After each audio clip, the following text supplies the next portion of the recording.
Hi, Scott. Hi, it's Jodi. Hi, Jody. Sorry, I didn't realize I was the one that had to start the Hey. webinar. So should I press start share? You talking to me? I don't think she's talking to me. I was going to say, sure. Actually, Okay. I think it's happening because it says participants 8. So let's open the chat and see if any participants could just make a comment in the chat to let us know you're here. Katrina for the win. Okay, awesome. Hey, let's tell people from the very beginning to make sure that's on all panelists and attendees, not just all panelists. I guess I can say it. Hey, everybody, since you can hear me, make sure that it's who you're hitting it up to. Right now, Katrina and Michelle, you guys, you can see it says to all panelists. If you go down at the bottom and click on that little box, do all panelists and attendees. That way, everybody else can see your comments as well. Unless, of course, you just want to say something to me and Sarah and Jodi. Hi, Jodi. How are you? Hi, I'm good. How are you? Good. Thanks so much for joining us. I'm so happy to be on. Yeah. What time is it for you? 9 p.m. Okay. So we'll see. It's dark outside. Oh my goodness. Oh my goodness. Well, thank you. I'm glad we were able to schedule it at least. Well, I can't say this for sure, but I was going to say at least before bedtime. So if it's This is like my regular work time. okay, good. And I was a camp director. This is like lunchtime. That's exactly right. What's up, Jed? Hello. Hi, Jed. Hello. Hey, sorry, Roz can't join us. That sucks. But, Not as sorry as I am. yeah, right. It's pressure's on you, man. Oh, I didn't even know that. Roz is a little under the weather, so she is in the next room not feeling terribly well. All right. You're Well, stuck with me. there you go. So don't sneak the computer in there and make her have at least one comment. I think. I that'd be wonder. a choice. I wonder what we'd have to say to like make Roz like suddenly get out of bed and have to come and she can hear. Roz, can you hear any of this? Like the wrong thing. And Yeah, right. I feel like an urgent need to come in and Can we like bait I a little bit? Well, Jed, that's on you, buddy. Just start spouting off, and we'll see what happens. They're trying to figure out how to get you to come in here. Like, what could we say that would make her like, razz enough that she would just like have to rally and like bring her clean up? I'm not even sure fire would do it right now. Okay. Well, let's leave her alone. We'll leave her alone. I'm gonna stop my bullying right now, but I Yeah. just wanted to share. Well, that. Jed, you have the schedule. If she feels better the next tomorrow or Friday and wants to hop in on one, we certainly can accommodate that Well, for sure. and- Oh, great. Thanks. I'll let her know. Yeah. We were trying to get Jolly on too. We didn't really have a spot that worked out. Yeah. Jolly Carly wants to do one too, so maybe we should Sure. like if we're very close to $10,000 and we don't get there, maybe we should like rally in the last minute like final Yeah. finish webinar or something because we got to get to $10,000. We're so Got it. close. Clearly. We have Where are to. you at right now? We were at like 9,400 and some change yesterday, so Yeah. it's really close. Yeah. Do you have those numbers in front of you, Sarah? So we can No, I tell don't. everyone? No, Jack has that, so. Is he going to join us today, or is he skipping out today? No, he's coming. He's doing. Well, last year, so I had a real baby last year, like a human baby, like I birthed one. And so I was really absent last year from all our professional development activities that Jack and I do together. And this year he's been really absent. We've been saying, well, Jack's birthing a baby. This year it's just his 100%. camp baby. So right now he's in one of the extended throes of camp baby labor, Yeah, very driving good. from Saratoga Springs to somewhere else. So, but it's 2. So I think So we should probably do it. we should do it. Okay. And I'd love to see in the chat if people want to type in just what their camp is and where they're calling in from. We'd love to see who's represented. So if you go to the bottom of your screen, there's a chat bubble that you can click on. So you'll see a panel on the right side of your screen where you can communicate with us and with each other. So if you click to all panelists and attendees and just type in where you're calling in from, what your camp is, I'd love to hear the introduction. All right. Well, with that, I will go ahead and get started. Welcome, everybody, to the third day of our benefit webinar for Camp Stomping Ground. So far, we've had a bunch of really great discussions, and I am super looking forward to the next two, almost specifically because this first hour is all about behavior, which is one of the things I love to talk about. And next hour is all about data, which is something that Sarah loves to talk about too. So we're going to have quite a bit of fun the next couple of hours. My name is Scott Rosala. I am a summer camp consultant and trainer. We'll talk a little bit about at the end about where you can find us and how you can connect with all of us. I was asked with Sarah to try and put together some sort of fundraiser or idea about how we could help Stomping Ground. Not just asked because Stomping Ground and those folks are my friends, and not because I sit on the board, although those are two reasons why I probably should be involved in fundraising. It was more because I was super inspired by the Stomping Ground story. We don't hear enough about camps growing the way they're growing. We don't hear enough about camps moving into a space from renting a facility to buying a facility. And we certainly don't hear enough about, we don't celebrate enough, I don't think, with everybody about how much hustle it takes to really get all of this done. And I think Jack and Laura and the folks at Stomping Ground are the best role models when it comes to that sort of stuff. So that's what we're doing here today. Thank you guys for all joining us. I'm going to throw it over to Sarah right now to tell us a little bit about Stomping Ground and what is going on with them and introduce herself. And then we'll have our panelists introduce themselves as well. Yeah, well, Stomping Ground, I wore the shirt today. Stomping is a mission-based camp built on radical empathy and bringing people together, providing camp access and letting kids have choice and autonomy and freedom to grow, learn, and play. They do so much play at Camp Stomping Ground, and I know we've all learned a lot from them. So I also am a camp consultant and trainer, and I'm also in Ann Arbor, Michigan. And just functionally, go Blue, yay, basketball now. Well, I guess there's one more football game. I don't really care. All right. So there's a chat window on the bottom, as I mentioned before. And there's also a Q&A window. So if you have a question, you could submit it through that button. Jodi, why don't you tell us a little bit about yourself, what you do, where you're calling in from, and then we'll bump over to Jen. Great. I feel like I need to lead with my Michigan connection. I went to grad school in Ann Arbor, so we're connecting like part of the screen. There you go. So my name's Jodie Sperling. I grew up going to camp in Northern Ontario, in the most beautiful place in the world, if you ask me. And I became a camp director after being a journalist for a while. I didn't know you could be a camp director. I went to a private camp that was third generation owned by a family. And it wasn't until I was working at a magazine and was given an article to edit about the impact of overnight camp that I started looking into it. Went back to school to become a camp director and spent 12 years as a director. The last role was as 9 years as the director of Camp Wise in Cleveland, Ohio. And then for the last 8 years or so, I was working as the head of camping and teen engagement for the JCC movement, which is kind of like the YMCA, but for Jewish community centers in North America. I oversaw a movement of about 25 camps and 130 day camps, and had the privilege of getting to visit most of them and consult with many of them and work with them on all sorts of different issues. And this issue of camper behavior management has been a huge piece of the work that I've been doing with camps. And then for the last year, I've been doing independent consulting as a free agent with lots of different kinds of camps. One of the things that I did this summer that was really enlightening for me and for this call was I spent the summer embedded in a few different camps. One was as an interim director for 2 weeks. One was training a director for 2 weeks. Another was as the head trainer for 2 weeks. What this did was gave me a lens into how other camps do things, specifically camper behavior management, because this was something really interesting to me. So hopefully I'll be able to share some of that with you today. Cool. Thanks, Jodi. Oh, and I'm calling him from Jerusalem. I live in Israel. We've like spanned international borders. I'm really excited about this. Amazing. I'm excited about the internet today. I think it's really cool. Jed, what about you? Some people might say I'm calling from another country. I'm calling from New Jersey. And I have no connection to Michigan, but I do have a connection to the media business, like as I saw going on in the chat there. So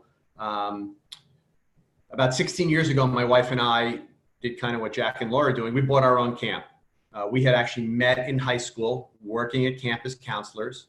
And then I, in particular, went off and did other things, especially in the media business. I worked for Procter & Gamble. I worked for ABC. I worked for a little media company for a bunch of years. And in 2004, we bought Meadowbrook Day Camp, which is a large private day camp in New Jersey. And we owned and very much hands-on directed that. We have a baby. We owned and directed that until 2016. In 2016, we decided to make a lifestyle change. We sold camp, and we are also now trainers and consultants. Training, we had about 400 staff a year at Meadowbrook, and training our staff, what we determined was the thing that we enjoyed the most, and did that in other places also. I was a visiting professor at Syracuse, and being in the sales business for so many years, a lot of that was teaching and training as well. So it was a natural transition for us. And now we spend our time going around speaking at conferences. We just got back from Portland. I don't know if we have anybody here from the Northwest. We just got back from Portland, which was our 20th conference of the year. We also train leadership teams at camps during the year. And then May and June, we are bouncing around camp to camp, working with general staff, leadership teams, and then during the summer, anyway, midsummer training to help make a difference within the world. So those are joining us today. You may this particular case doesn't really do what they do. And so I kind of want to lay it out there, guys. We talk a little bit about some of the experiences that you've had, some ideas that you guys have, and pay specific attention to how are we training staff on a lot of this stuff. I mean, everybody on this webinar is a trainer to some degree as far as what they're doing with their camps. And so to really take a look at this idea around camper behavior management, around, all right, well, how are we teaching staff to do this? Jodi, let's start with you. Just lay it out for us. When I even sent this topic to you, or I guess Sarah probably sent it to you, and you were looking at it, what comes up for you when considering some of your experience, considering what was going on for you last summer? I mean, what comes up for you when we say camper behavior man? How did this whole concept? I think I actually reached you when we said we were doing this, and I said, I think this topic would actually be really important because I heard so many kids struggling with it. And so many counselors, not just this summer, over many summers, talking about how they just don't feel like they know what to do. They feel like they know like little teeny stuff, and when a camper gets sent home, and in between the things that they need to handle, I hear so many staff saying like, we don't know, like, we don't know what is, we know we can't like give them a timeout, or can we? Like, we know we can't like, you know, tape their hands together when they're not getting along like their counselors did for them, you know, like very inappropriately. And like, they know what they can't do, but I think a lot of times counselors struggle to understand what they can do in a way that's going to be effective. And I think because of that, a lot of counselors either go off their gut or they pass off issues to someone else, or they let things fester and become way worse. And unfortunately, when a camper issue is dealt with directly and immediately, you are doing it in service of the child. And when you don't, at camp, when it's such an intense social environment, you're setting them up to fail because you're giving them so much time that they're either annoying their bunk mates or continuing this behavior, whatever it is. And you're just setting a child up in an environment where they're not going to be able to recover from it because the whole bunk is turned against them by the time you have a conversation with them. Sure. Not to mention, it's just like an inconsistent practice, right? To like be fired up about something and talk about something one day and then not the next day. You just kind of make out as like a kind of a weird adult that doesn't have, that from day to day can be different. You know, one of the reasons that I react a lot of the times when I hear people say stuff like, oh, you got to be like really hardcore about the rules at the beginning and then you can sort of loosen up over the course of time. I just don't like that because it just like sounds inconsistent. It sounds I don't know, a little crazy. It doesn't look right from a kid's point of view as far as like, well, if it wasn't okay on Monday, should it not be okay on Tuesday and not be okay on Wednesday as well?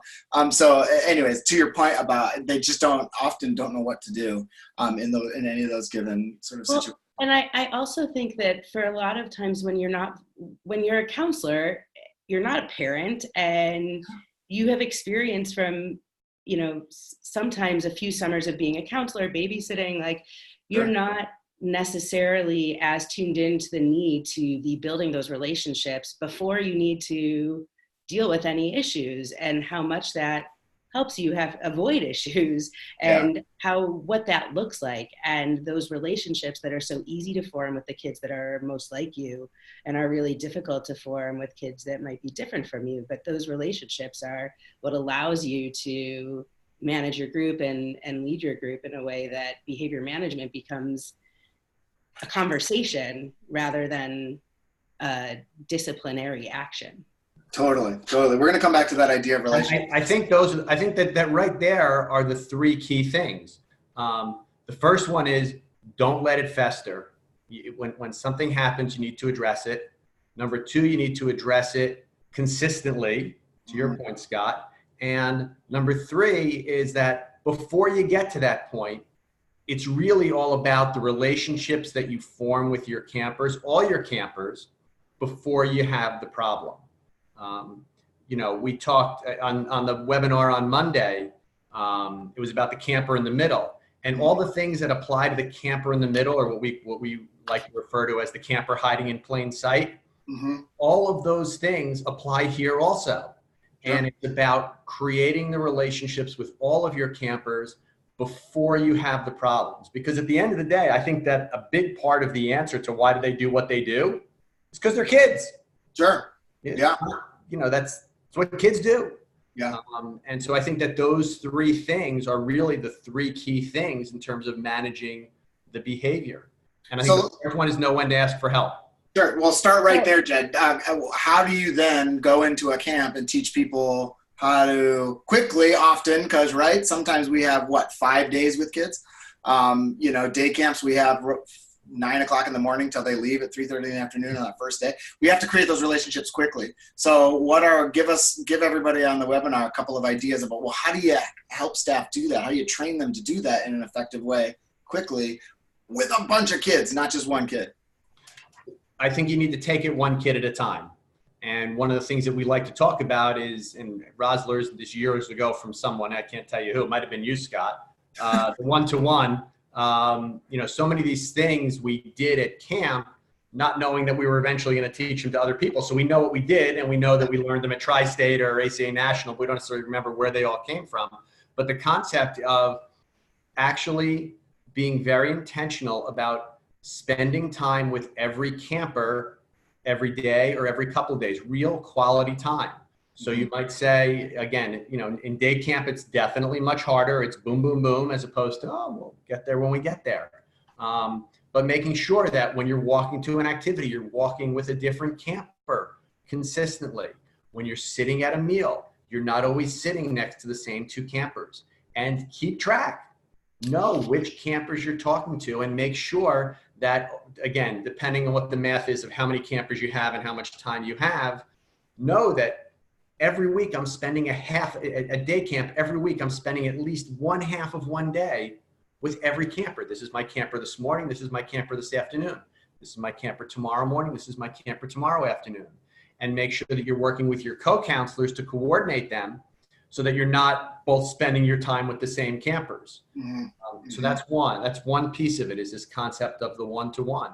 Sure. And making sure that you're really engaged with that camper, that you're really listening, you're asking questions. We like to do a lot of activities where we're teaching staff how to ask questions of campers, how to talk to them, especially these days when, you know, so many people are like this. You actually have to talk to people. And we like to talk about questions to ask, how to come up with those questions, and how to really pay attention to what those answers are and to be active listeners. Sure. Or just how to be interested. Yeah. I have a tool for that really quick, Jed. This is my friend Jordan, who actually tragically passed away 2 years ago invented this little carabiner questions. And so it's for camp counselors. You could easily make them. It's for camp counselors to put on their backpack with just different conversation questions for different age groups. Because it is sometimes hard to start a conversation when you don't know what to do. So like what a cool little tool that counselors could make during staff training and clip on their backpack. So sorry, Jodi, I didn't mean to cut you off there, but it was pertinent exhibit. Would you answer that same question, Jodi? How do you like start with that moment of like, okay, now I got to get to know all these kids? So I completely agree with Jed. I think teaching counselors how to interact with individual kids is huge. I also think alongside that is a piece of how do you teach counselors how to manipulate relationships between kids. And I don't mean manipulate in a negative way. I mean manipulate in the way Bob spoke about the other day when he was talking about the triple play, and he talked about setting up kids on friend dates. And I think about the opportunities that counselors have to help kids grow. And to me, like that's the difference between babysitting and being a camp counselor is you are helping kids grow. You're not just taking care of them. You are taking advantage of opportunities and moments to help them reflect on how they're handling different situations and helping them think about how to do it in a more effective way. So it could be, like Bob said, kids who need connections to other kids, helping them connect to each other. It could be pulling a camper aside who walks up to groups of kids and dominates conversation and say, you know, privately and alone, say, hey, let's talk about what just happened. Maybe next time you walk up to them, wait until 2 or 3 kids tell a story and then take a turn. And like, help them and help them think about it in a really respectful way. There's a tool that I was taught when I was a counselor, actually, that I now teach at camps all over, and it's Sociograms. I don't know how many of you use that resource in your camps, but it's basically a visual map of your bunk group. And to teach counselors to look at their group in terms of the social intersections of kids and to see where there are kids who have friendships coming out from them or coming towards them or one-way relationships going out, no relationships coming in. But having a visual map of their bunk allows them to see relationships in ways that they wouldn't see otherwise. And to me, that's like an amazing tool to use like a week into camp.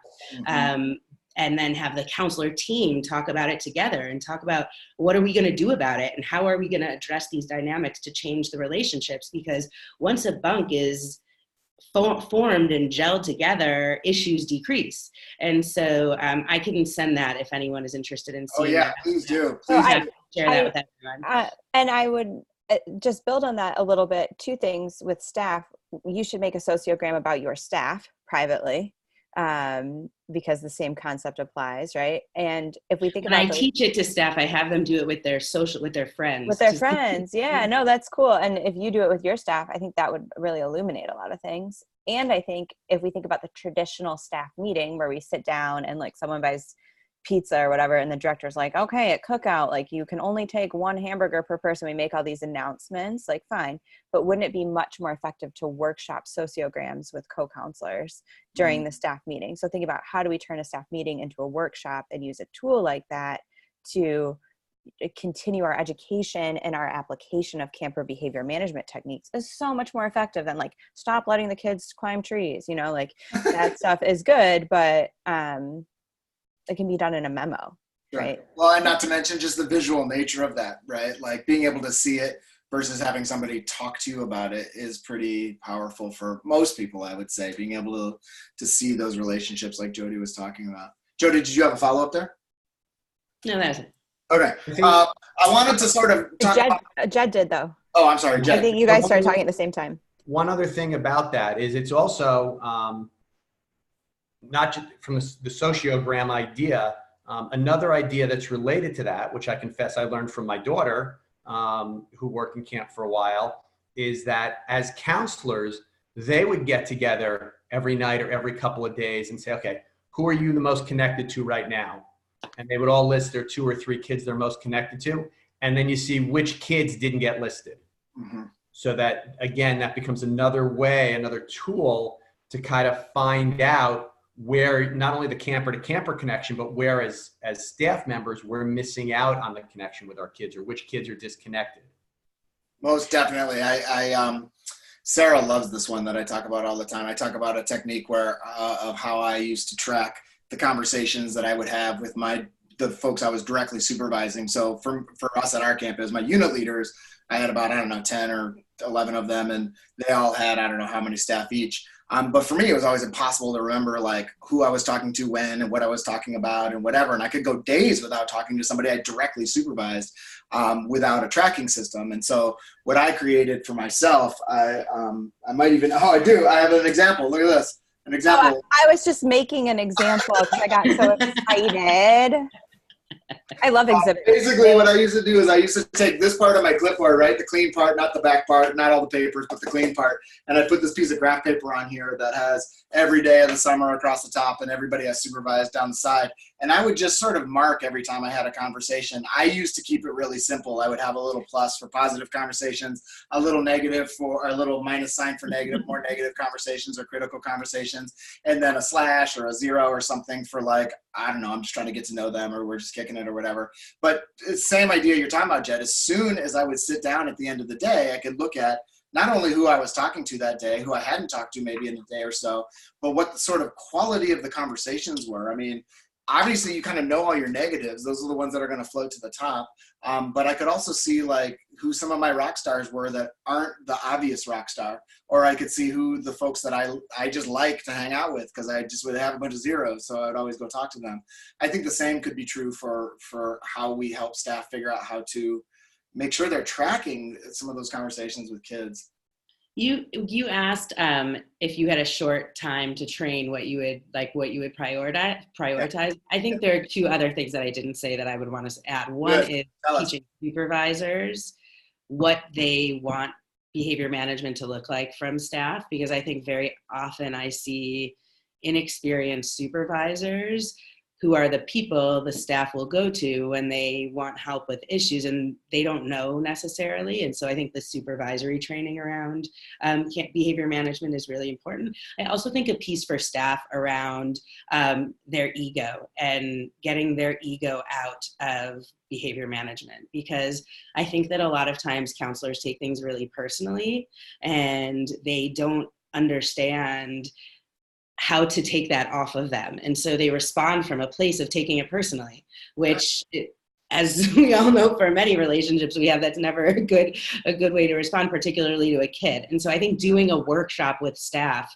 around how do you not personalize what campers are doing, what it looks like when campers are coming at you with things that may feel personal but aren't. And I think oftentimes when counselors have confidence in how they're responding to kids and they're not responding from a place of like hurt from being, or like concerned that kids won't think they're cool, like when those things are put aside, they're able to manage a lot better. Sure. Do you have an effective idea that you've been able to train staff on in that exact space? Like how do you depersonalize some of this behavior that you're saying? Personally, I think you have to name it. I think you have to talk about it. Give them space to talk about it and do an exercise with them that's reflective, where they think about where are their own insecurities that they're carrying into this summer, and how is that going to look, and where is that going to show up in their interactions with their co-counselors, in their interactions with their campers. What are they, and they come into camp in different places. If they're finishing their first year of college, their insecurities may look very different than if they're finishing their second year of college or if they're going into college. And so giving them space to think about it and sit with it and be okay. And everyone has insecurities they're carrying into camp. And so, you want to be able to create space where they can talk about it before they are driving how they counsel with it, right? Like you see counselors edging out kids when they're talking with campers because, they don't have the security in themselves. So it's like, how do you teach them how to navigate those issues so that the kids' needs are the priority? Well, recognizing it, speaking truth to it, right? Talking about it plainly and explicitly. And then therein lies, then we can pile tools on top of that, right? Like every single person on this webinar has stood up in front of their staff and talked about how asking for help is a strength. At camp, we ask for help, we pull each other in. And then we all get crazy because an hour later, no one's asking for help. But we didn't do what you just told us to do, which is like recognize the insecurity in that first and be with that for a minute and recognize that everybody's there. And then pile on the tool of how do you ask for help? Who do you go to for help? Do you talk to your co-counselor? Do you bring it to your supervisor? Then to your point about supervisor training as well. I also think so often saying, come to us, you can always ask for help, is different when it's just words and it's not backed by what they actually see. Because if they see frazzled supervisors who can't keep their heads on straight, they're not going to go to them for help. Or if they see a supervisor who snaps at someone who asks for help, or if they overhear a supervisor who's like being sarcastic or making fun of someone who didn't know how to handle an issue, like all of the bad ways that it could play out, they're not going to want to ask for help. Sure. Hey, Jed, going to your, what was your first point, but it sounded like we sort of backed up. We made relationships first instead of third. So now going to your second point, which was talking about the now of things, acting right now. We've got to you can't let it slide. You can't let it fester. You can't just sit there and go, okay, well, it's probably just today. Tomorrow he's going to be better or whatever. What's some training ideas about how you help counselors do that, frontline staff actually do that? It's great to say, it's hard to do. How do you teach them to do that? That's a very good question. And I think that, it's really, part of it comes back to your statement also about consistency. Mm-hmm. And, one of the phrases that I like to use that's kind of not necessarily associated with this is that there's never enough time to do it right, but there's always enough time to do it over. And it's the same kind of thing with a lot of things. This has to do with supervising staff. Also, I don't have time to give them feedback. Well, but if you spend time on the front end, you save time on the back end. Yep. And I think that that's a big thing that we need to communicate to staff. We like to train based on experiential activities. Mm-hmm. And I will tell you off the top of my head, I don't have one that I can whip out that addresses that issue. Sure. Sure. But I think that there are ways to do it and to demonstrate what happens when you don't do it. Yeah, I think the don't do it part is so important because that's when we get into that slide that is almost impossible to get out of.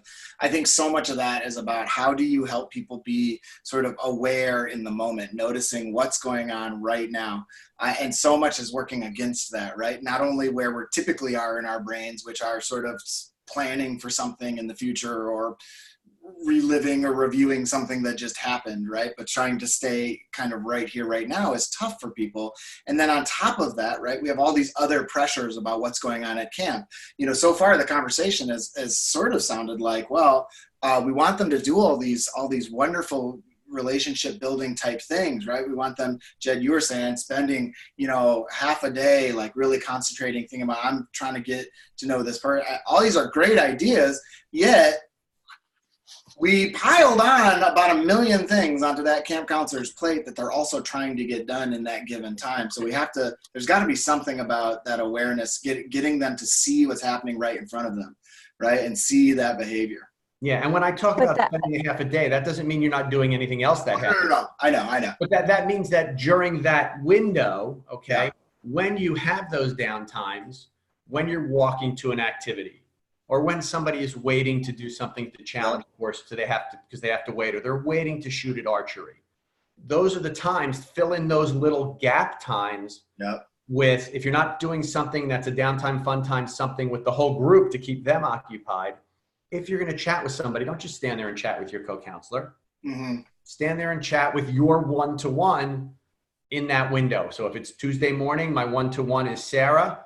I'm going to chat with Sarah when she's waiting for archery. And then on Tuesday afternoon, if my one-to-one is Scott and we're at the pool and, we're waiting till they say that we can go in, I'm going to chat with Scott. Mm-hmm. So it's not spend all your time doing that. Yeah. It's the kind of around time. It's the time in the middle that you do. And it's such an important point that you make because we have to identify those opportunities, I think, for staff. We have to be explicit and say, here are the times that we're talking about.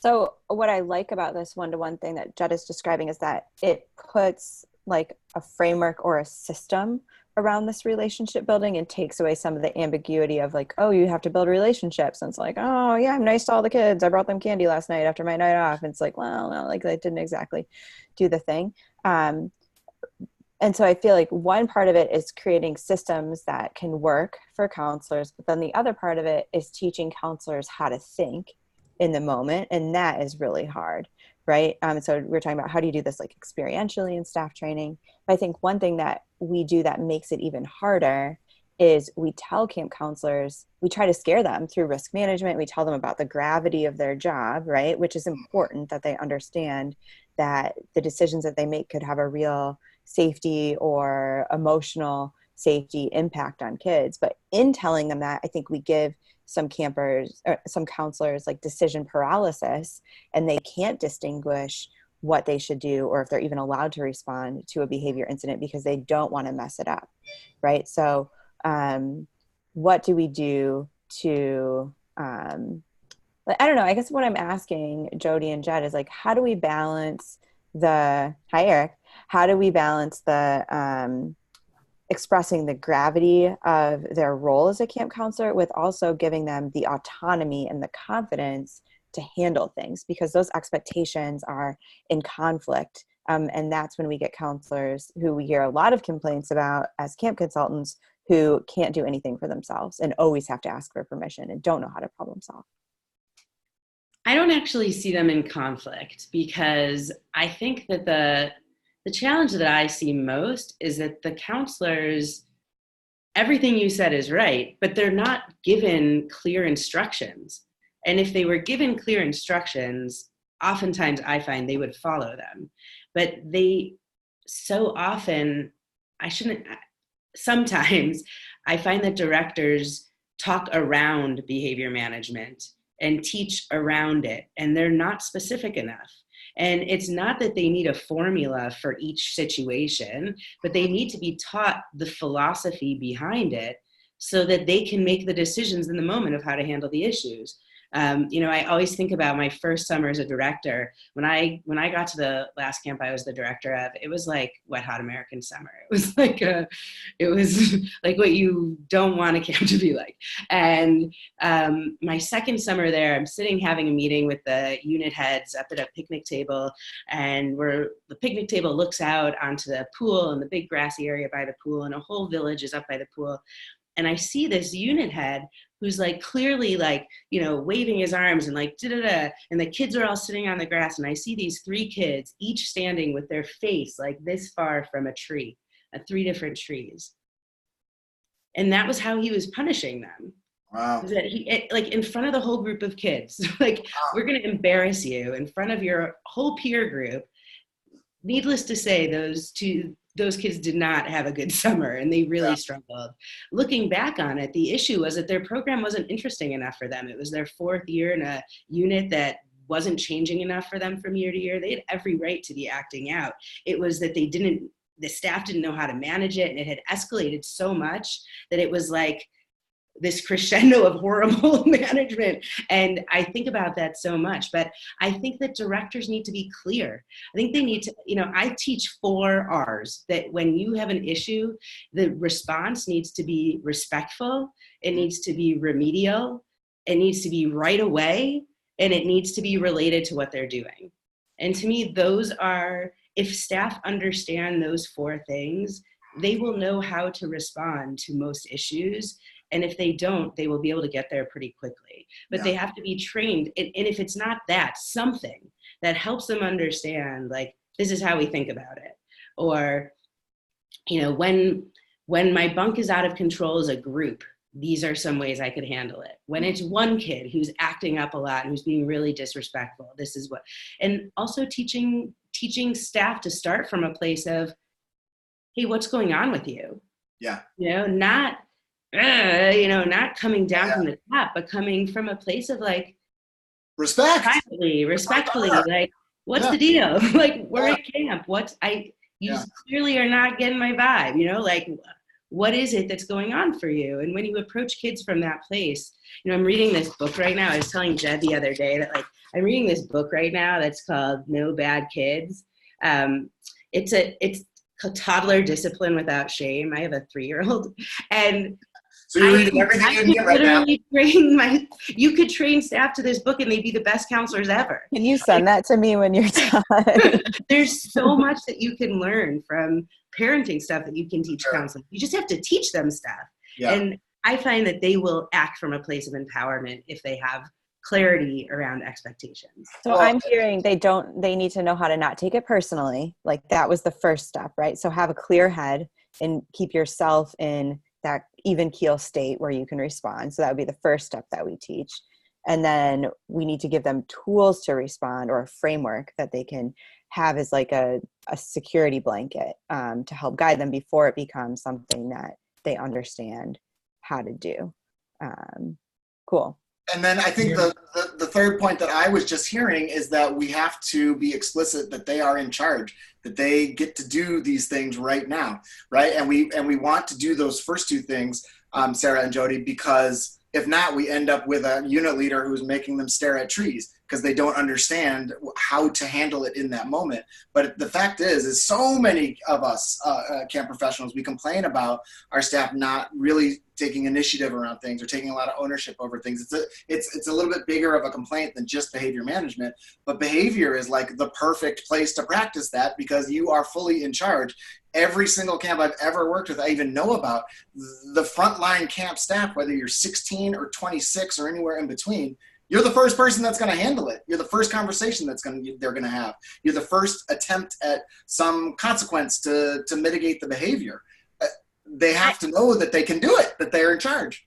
I also think you're modeling for kids how to handle, like when a counselor addresses an issue right away with a camper, they're modeling for a kid how to communicate, how to handle conflict, how to address difficult things. Like everything that a counselor does and how a counselor handles that is modeling for kids. Same with, how supervisors or directors handle staff issues. If a director lets staff issues fester, you can't expect that those staff are gonna deal with camper issues. You're right, yeah. Jed, did you have something you want to add? Yeah, I want to defend staff for just a minute and recognize that we can't teach them how to behave in every situation. Just when we, even as directors, just when we thought we've seen it all, we see something new that we never saw before. And we need to model for them, and we would share with our staff that we don't know everything either, and that we have people who will go to, and that we really need to make sure that we set up camp in a way that the counselors have people to go to. And somebody posted in the chat that I saw go by about the importance of hiring parents and just having enough quality mid-level management at camp is crucially important. And then go back to the beginning about the ego. It's okay to ask for help. Mm-hmm. And that's the other place where you have to take the ego out. As a counselor, if you go to your supervisor, whatever you want to call them, your unit leader, your group leader, your division head, going to them is not a sign of weakness. We want you to go to those people to get help because they've done this longer than you have, and they have more experience and they have more knowledge. And I think that that's one of the most important things that we can teach our staff is that it's okay to ask for help. And please make sure that you do ask for help. Mm-hmm. Because we can't train them on every little thing. We have to train them kind of on the big picture and then hope that they can apply that to the individual situations. But when they can't, they need to ask for help. And then back to Jodi's point, as leaders, we need to make sure that we're modeling those things as well, both in how we respond to them and to let them know that we're vulnerable also. We live in a world where nobody wants to admit any faults. And we need to show them that we're vulnerable and that we don't know anything. And so I might call Scott if I have a question during the summer. Or if somebody comes to me, I might say, that's a really good question. I don't know, let's get Roz. Or Roz might say, let's get Jed. It's more likely that Jed will say, let's get Roz, than Roz will say, let's get Jed, but that's another story. But the point is that we show them that we ask for help as well, and that there's nothing wrong with them asking for help. And then just to underscore Jodie's point from before, let's all be very clear that those supervisors, whether they are us on this call or some mid-level supervisors that we hire that then supervise our staff, need really great training to be able to do what it is that you guys are talking about doing, right? Really be able to be there for them and not just, oh, my door is always open, come find me, but know how to go out there and find out what's going on and insert themselves into what's happening. And not only be there for the problems, you know, also when you see something good happening as a supervisor, Right. of course, point it out, because that's how they're gonna build the trust in coming to you. If the only time you go to them is when you have something bad to say, then they're not gonna wanna come to you. Yeah. Right. So thinking about just like staff training ideas, like some tangible takeaways that people can use as they think about incorporating behavior management into staff training. One thing I've been thinking a lot about lately is how in professional schools, law school, medical school, social work school, business school, et cetera, people are using case studies as a way to teach and inform. And that's something I'd like to see camp directors do more of, not just scenarios, but actual case studies that counselors can work on and problem solve on, or kind of like a you be the director moment where you get this information and you chart out what you're going to do. So, you know, I'm wondering what other ideas the group has for practicing this before it feels high stakes or before we've got a bunch of kids looking at us.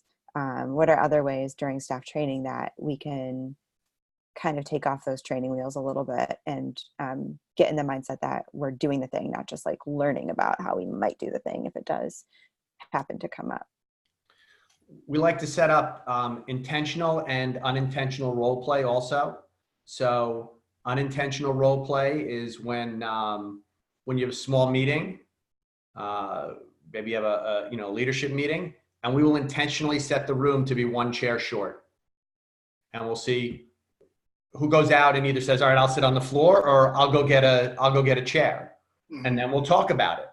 Mm-hmm. And then intentional role play, you know, we try to do it lots of different ways, not just the same old way. In terms of small group role play, just one-on-one, maybe an experienced counselor and a new counselor, give everybody the same situation and let them all work on it and then come back together and talk about what worked and what didn't. Or large group role play, or role play in the round where one person is the whoever's having the problem, one person's the camper, and everybody's taking turns being the counselor and trying to solve that problem and kind of going around in a circle.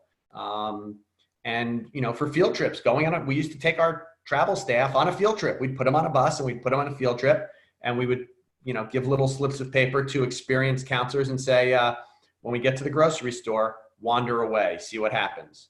And, you know, let the other counselors practice how to deal with that situation. Mm-hmm.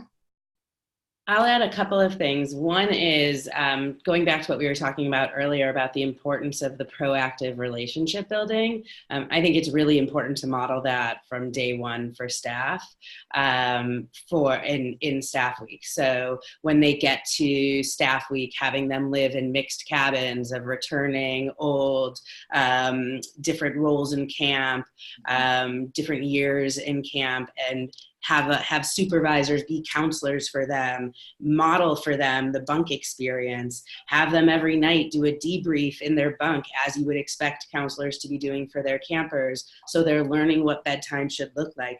Really model for them through staff week what building relationships looks like so that they have practice doing that. And not just the reactive stuff, but also the proactive stuff. In terms of dealing with issues once they come up and training for that, I found as a director that role plays were not our strength, that staff, they would dissolve very quickly and not be taken as seriously as I wanted them to be effective. So that would be one thing that we actually would bring in outside training on, because it would elevate the conversation. So we would always have like one thing thing that we'd bring someone in for. And that was typically it, because I found that like True to Life training did a better job at role plays than our staff did. True to Life probably does a better job than almost all of us. But big shout out to Jay Franco right there. Right? I like using fish bowls where you have everyone sitting in a circle and a few people acting out in the middle, and people can come and tag people in if they have different ideas for how to handle it. I do use case studies, and there's like a very structured way of working on a case study where you have people in groups of 4 and like everyone has a specific role, and you have a set amount of time to present an issue and then a set amount of time for people to ask questions. And it's a really nice way to get people working on case studies that I like to use. But I also really like a few days into camp to give staff in small groups the opportunity to workshop different issues that have come up for them. So not waiting until intersession, but really like 2 or 3 days in small groups, maybe even using the bunk groups that they had from staff week, because I love pulling back into those groups throughout the summer, a space where they can talk about, well, I encountered this, I wasn't expecting to, how am I supposed to handle it? If it's 2 or 3 days in, then it's early enough to be able to help them learn how to handle it with other kids and with other issues. I mean, that's exactly how I was going to answer Sarah's question. Is I was just going to point towards coaching, right? We do a lot during training that as you both just talked about, that can set them up, but it's just not real life until we're a day, 2 days, 3 days into it, and they're seeing it happening. They're falling, to your point earlier, Jodi, they're sort of falling back into what's comfortable for them. They're forgetting some of the big ideas that we just planted a few days ago. Those are the perfect opportunities for us to get on the ground, whether that's like one-on-one stuff with an individual, small groups. Certainly let's use our time at staff meetings and other times where we're getting a majority of them together to talk about what's really happening on the ground. All those things are just great coaching techniques. I want to say hello to Eric. Hi, Eric. Thanks for joining us. You might be muted. You're muted right now. There you go. So the data nerd, we're still talking about behavior. We'd love to have you sit in and kind of just play along with us. One thing that we haven't talked about yet, guys, that I want to go back to is how do we help staff with this idea of consistency? Because it's not just about me being a consistent adult with my 8, 10, 15 kids, however many I have, right? It's us as a group being consistent sort of together with all of the kids. So that's about understanding the bigger ideas at our camp and so on and so forth. Do either of you, Jodi or Jed, have some ideas there that you can help us with? How do we train staff to do that? How do we train staff to come at behavior in this sort of team way, this sort of team idea? I think that directors who model transparency and authenticity and openness create an environment for their leadership team where those values permeate the group. And I think that trickles down to the staff. And I think that if they are creating that kind of environment, it's the foundation for everything else. So you're telling us we got to walk the walk. We can't just say all these nice words, huh, Jodi? We got to actually do it. Woo, tough, everybody. Jed, what do you think? And I think that there's a step before that also, which is, I think that that's right on the money, Jodi, but the step before it is that as an organization, know what your culture is, know what your values are, and make sure that everybody understands them. You know, we got to the point where if you went up to anybody in our camp and said, what's the culture of camp? They would tell you, we are a culture of Tiger. And Tiger is teamwork, integrity, generosity, enthusiasm, and respect. And from 3-year-olds to 63-year-olds or 73-year-olds, whatever the top end is, knew those 5 things, and that became the basis for the consistency. We don't speak that way because that's not respectful. And I think you have to be overt about it. Like Jed just said, you know the words, you know the language. You know, one of the camps that I was at this summer, it was really remarkable the way that they narrated the camp experience for the kids, right? It's like when you go and do a ropes course and you do a spider web and then you move on to the next thing, or you do it and then you sit and you debrief it. And then you go and do the next thing. To me, that's the difference. Like a camp that just goes experience to experience and doesn't have the narration is losing a whole level of intentionality where you're not telling them overtly what it is you want them to do. You know, at the end of the summer, talking about like the values of camp and how they're taking them home with them and why that's important, and giving them language to use what they, to talk about what they just did at camp. I think those things are very important. Yeah. So much of this is about making decisions in the moment. Sarah, would you tell us all about foolproof decision-making? Because it really is apt to this conversation. Sure. So I like to do a training called Foolproof Decision-Making, and pay attention, everybody. It's just it's criteria. It's kind of like what Jodi was thinking. So 3 questions that you can ask yourself as a counselor before you make a decision in any scenario. So the first thing that you do, this isn't the first item, but the first thing that you do when you're presented with a decision is say, what is a plausible negative outcome that could happen if I make the wrong decision here? What are the risks?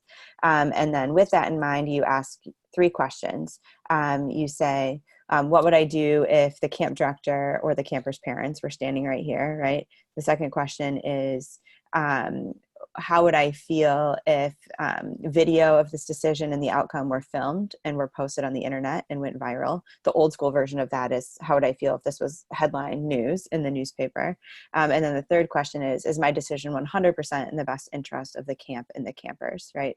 So I like to present those questions to camp staff and then workshop small scenarios with them. So one small scenario would be, your campers want to play Chubby Bunny, which is the game where you shove all the marshmallows into your mouth.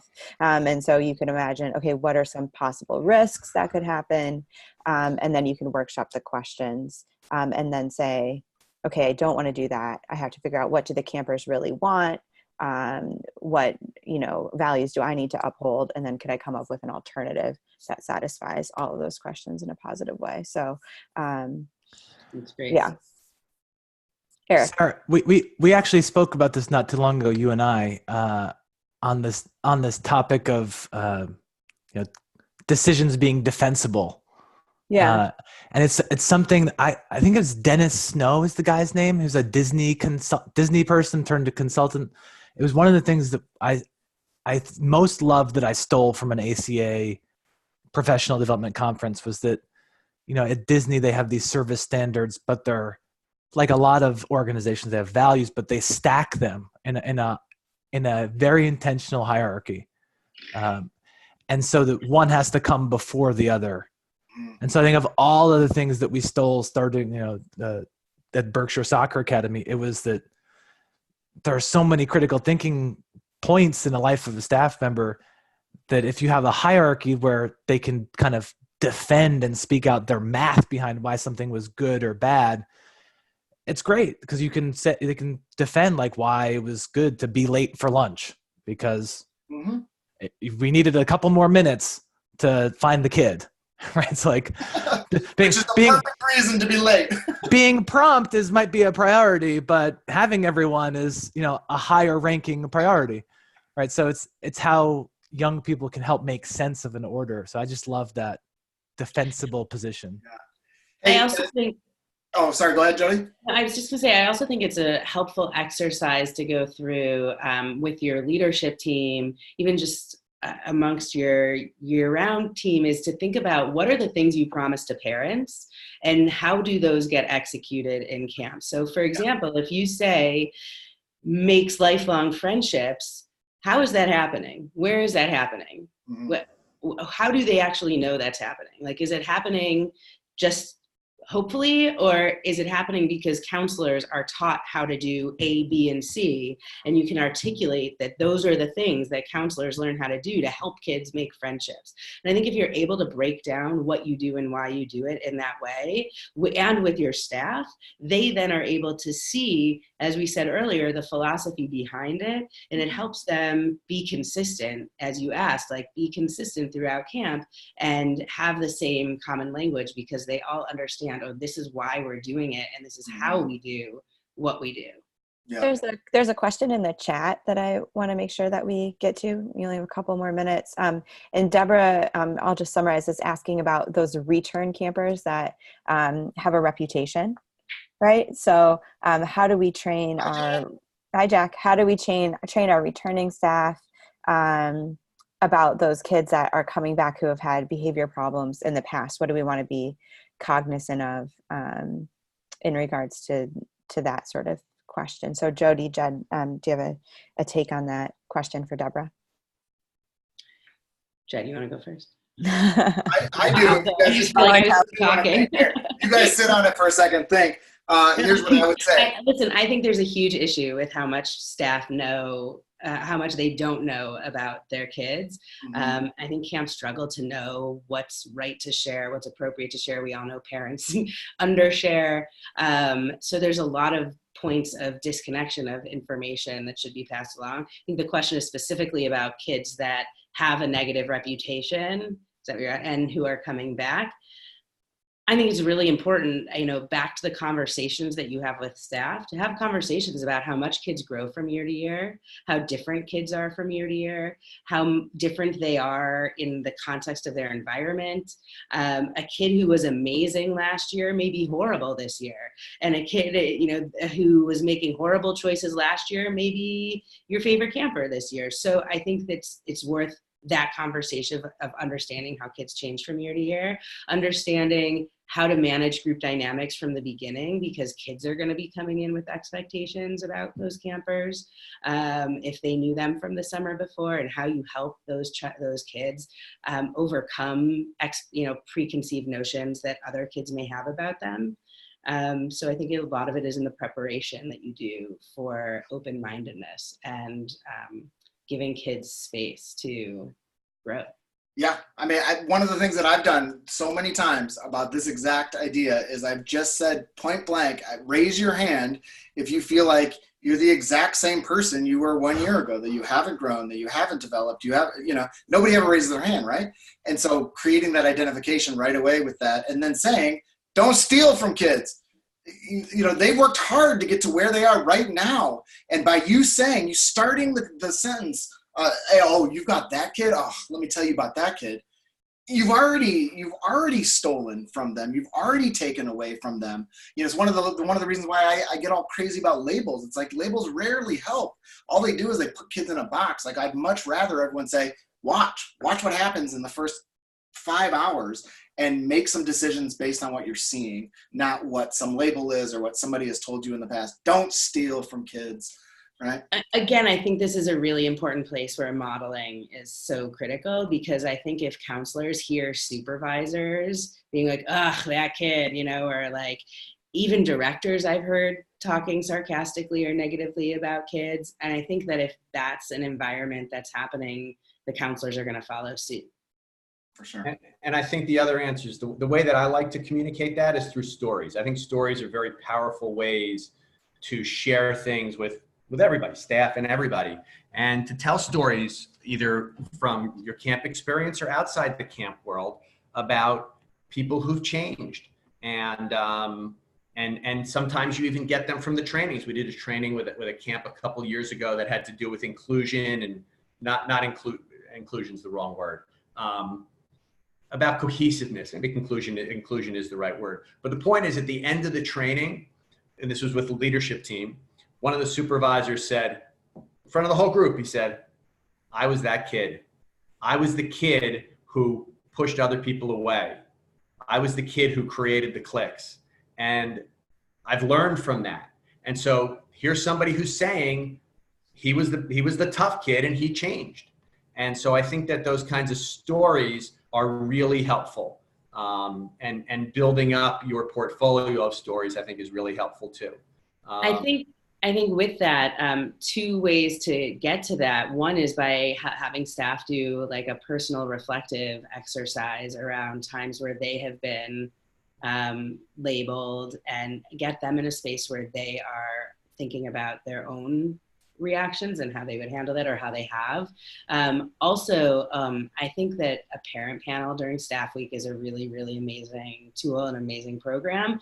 And I think specifically finding a parent whose child has maybe changed or had been labeled a certain way and overcame it, but being able to hear that firsthand from a parent, I think is also really powerful.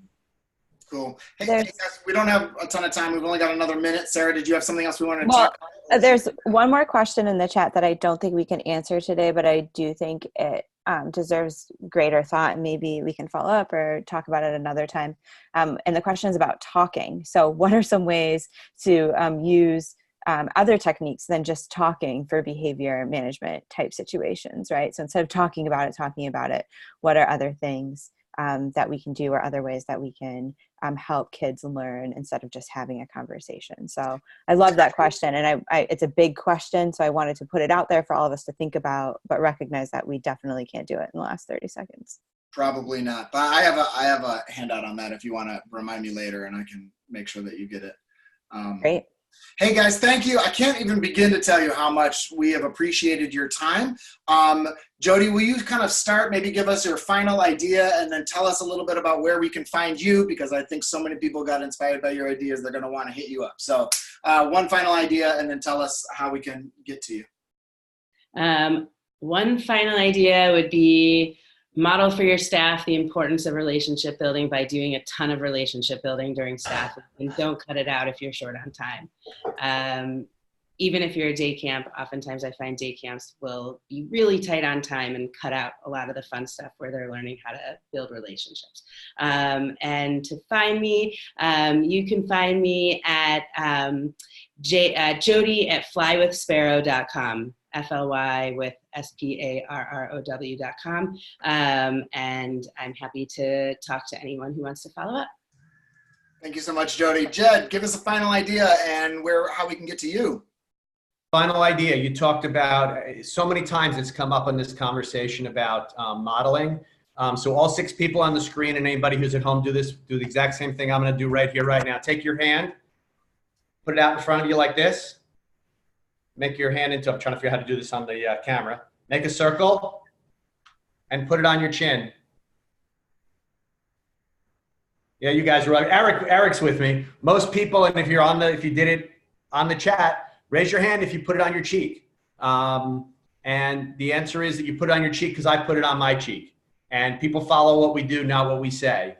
And I love to do that with staff and with leadership in terms of the importance of leading by example.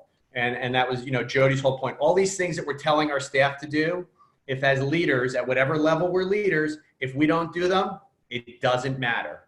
So we really need to lead by example. And I love to do that activity to show leadership how to do it and to say the same thing to staff. If you say you got to wear your shoes when you go to the waterfront and you don't wear your shoes, what are the kids going to do? If you say you got to clean up the table and you don't clean up the table, what are the kids going to do? Mm-hmm. So I think that whole concept of activities that demonstrate things that we can refer back to is really important. And that's one I love for leading by example, which I think was a big theme of today. Where can we find you, Jed? Where can you find, it's odd that Roz is not with me. It's always Roz and Jed. So that's actually where you find us. We're rozandjed.com. I'm Jed at rozandjed.com. If you want a fast answer, you email me, Jed at rozandjed.com. If you want a thoughtful answer, you email Roz, Roz at rozandjed.com. There is a website out there, rozandjed.com. At Facebook, it's rozandjed.com. That's how they knew us at camp. There are some kids who thought my name was Roz and Jed. And so that's still where we are. Thank you guys so much. I like that about you. Appreciate your time. Sarah, Eric, Jack, I know you guys are sticking around with us. Do you guys want to say anything before we let these guys get out of here? Just thank you so much, Jodi and Jed, for being here. Thank you so much for taking the time out. Really appreciate it so much. Good night, Jodi. Sleep tight. Thank you all very much. I'll pop over to the attendee side now. Oh, cool. Bye, Jed. Bye-bye. Well, hey, everybody. If you just tuned in right now, you caught the very end of our behavior management conversation, and we are going to switch gears from my favorite topic to Sarah Kurtz-McKinnon's favorite topic, and clearly Eric's favorite topic, as he has called himself the data nerd. We are going to be talking a little bit about data and how we clearly don't use it appropriately or maybe at all. and how we could probably do a better job at that. So welcome everybody. My name is Scott Arizala. I'm a summer camp consultant and trainer. I was asked with Sarah Kurtz-McKinnon and Jack, with the three of us got our heads together trying to figure out how we can best support Stomping Ground and their whole effort to buy a new camp. And this is what we came up with. So we can't thank all of you enough for deciding to donate and participating here with us. It's been so much fun the last couple of days, and we're looking forward to not only our hour here with Eric, but moving into the rest of the week. So I'm going to toss it over to Jack. I want Jack tell us a little bit about Stomping Ground and why we're all sitting here on this particular webinar. I looked at the attendees. There's a lot of you that have been with us for a long time. Thank you so much for being here this week and for donating to make Stomping Ground possible. I posted in the chat just a minute ago a wild video of my parents and Laura's parents who have spent the last month at camp in the snow, tromping around, cleaning up rat poop, and getting camp up and running. It's been incredible while I get to be here hanging out with Christmas decorations in the background and hanging out with all of you. I cried when I watched that video. Everyone has to watch it. It is so cute and lovely and inspiring.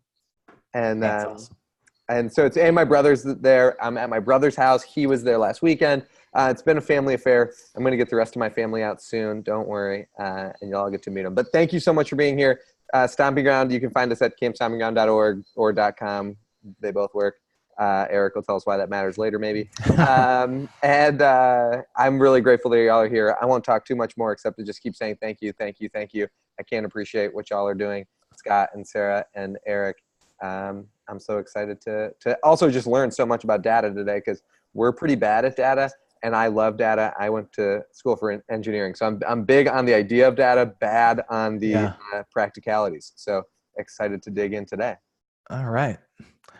Well, and before we go even to those prompts and questions, we had the perfect segue tale of data and staff. I think Jodi had just mentioned about a parent panel being really helpful for staff management. The most powerful parent presentation that we've ever had, and I should probably preface kind of some camp history. Yeah, who are you? I'll start there. Tell us Okay. all that stuff. Just want to jump in, Scott. So my name is Eric Wittenberg. I started and run now camper machine operations, where I help camps build out and integrate in consulting level marketing automation to help make camp director life easier. But this is a new thing for me. About a year and a half ago, I left my position as a founding director of the Berkshire Soccer Academy. So about almost 10 years ago, my wife and I and our partner, Dan Zenkel, started this idea of similar to Stomping Ground, started with this idea of what if we combined really great soccer instruction for a girls-only camp, but at a real traditional camp. So if you're not in that world, most sports camps are at universities, and most sports camps that are co-ed are really just boys camps that will accept girls and their parents' money. So we kind of went to solve that problem. So as a from scratch camp, we went from, 0 campers to having weeks. Last year we opened the calendar to 8 full weeks and had many different iterations of camp program session durations, 4-day, 5-day, 6-day, 12-day. We really kind of suffered through pioneering a different new niche. But before that, I kind of grew up at a traditional private day camp where my mom was one of the directors. So I kind of have this dual life of day camp person and short session resident camp. And then, so that was a legacy camp. I know this is kind of a long-winded thing, but it's helpful to make sense of where I go with all this stuff, because I'm kind of day camp-y and who I am. So I grew up at this day camp that had been around for 60 years, very well-developed Elmwood Day Camp in White Plains, New York. And then after college, I had this opportunity to help a couple take over an older day camp. So I had this legacy day camp experience, then a kind of a takeover transition camp with Sam and Alicia Borick at Woodmont Day Camp, if you're from the Northeast or go to Tri-State, you might have seen or heard of them. So we took over Candy Mountain Day Camp. Nothing had changed for like 60 years, and it became Woodmont Day Camp. So I had this legacy day camp, takeover day camp, and then from scratch, short session overnight startup camp experience. So I was just a camp guy, but needed to sell camp. So I kind of became this digital marketing and data oriented person because we had no information. So that really is the kind of context for why I started to learn and care about who's doing what that they're not telling me, which is really the reason why every camp director should care about managing, creating, harvesting, and acting on their data. How's that for a setup? That's a great setup. Harvesting. I'm so excited. Kurtz, how do you, because I've been setting this up as you're like basically the other panelist here, because I know you think so much about this stuff as well, not only from your business school background, but from the camp director background as well. How would you sort of set up part of this conversation that we're about to have, considering what Eric just laid out? I guess what I would say is, in my experience as a camp director and working with lots of camp directors through the Summer Camp Society, most of us make most of our decisions on gut, which sometimes is just a survival mechanism, right? Because camp is weird and we have to make tons of different decisions on all sorts of different things. But since we use our gut, a lot of the times we're not always right, or we're okay, but we could get a lot better.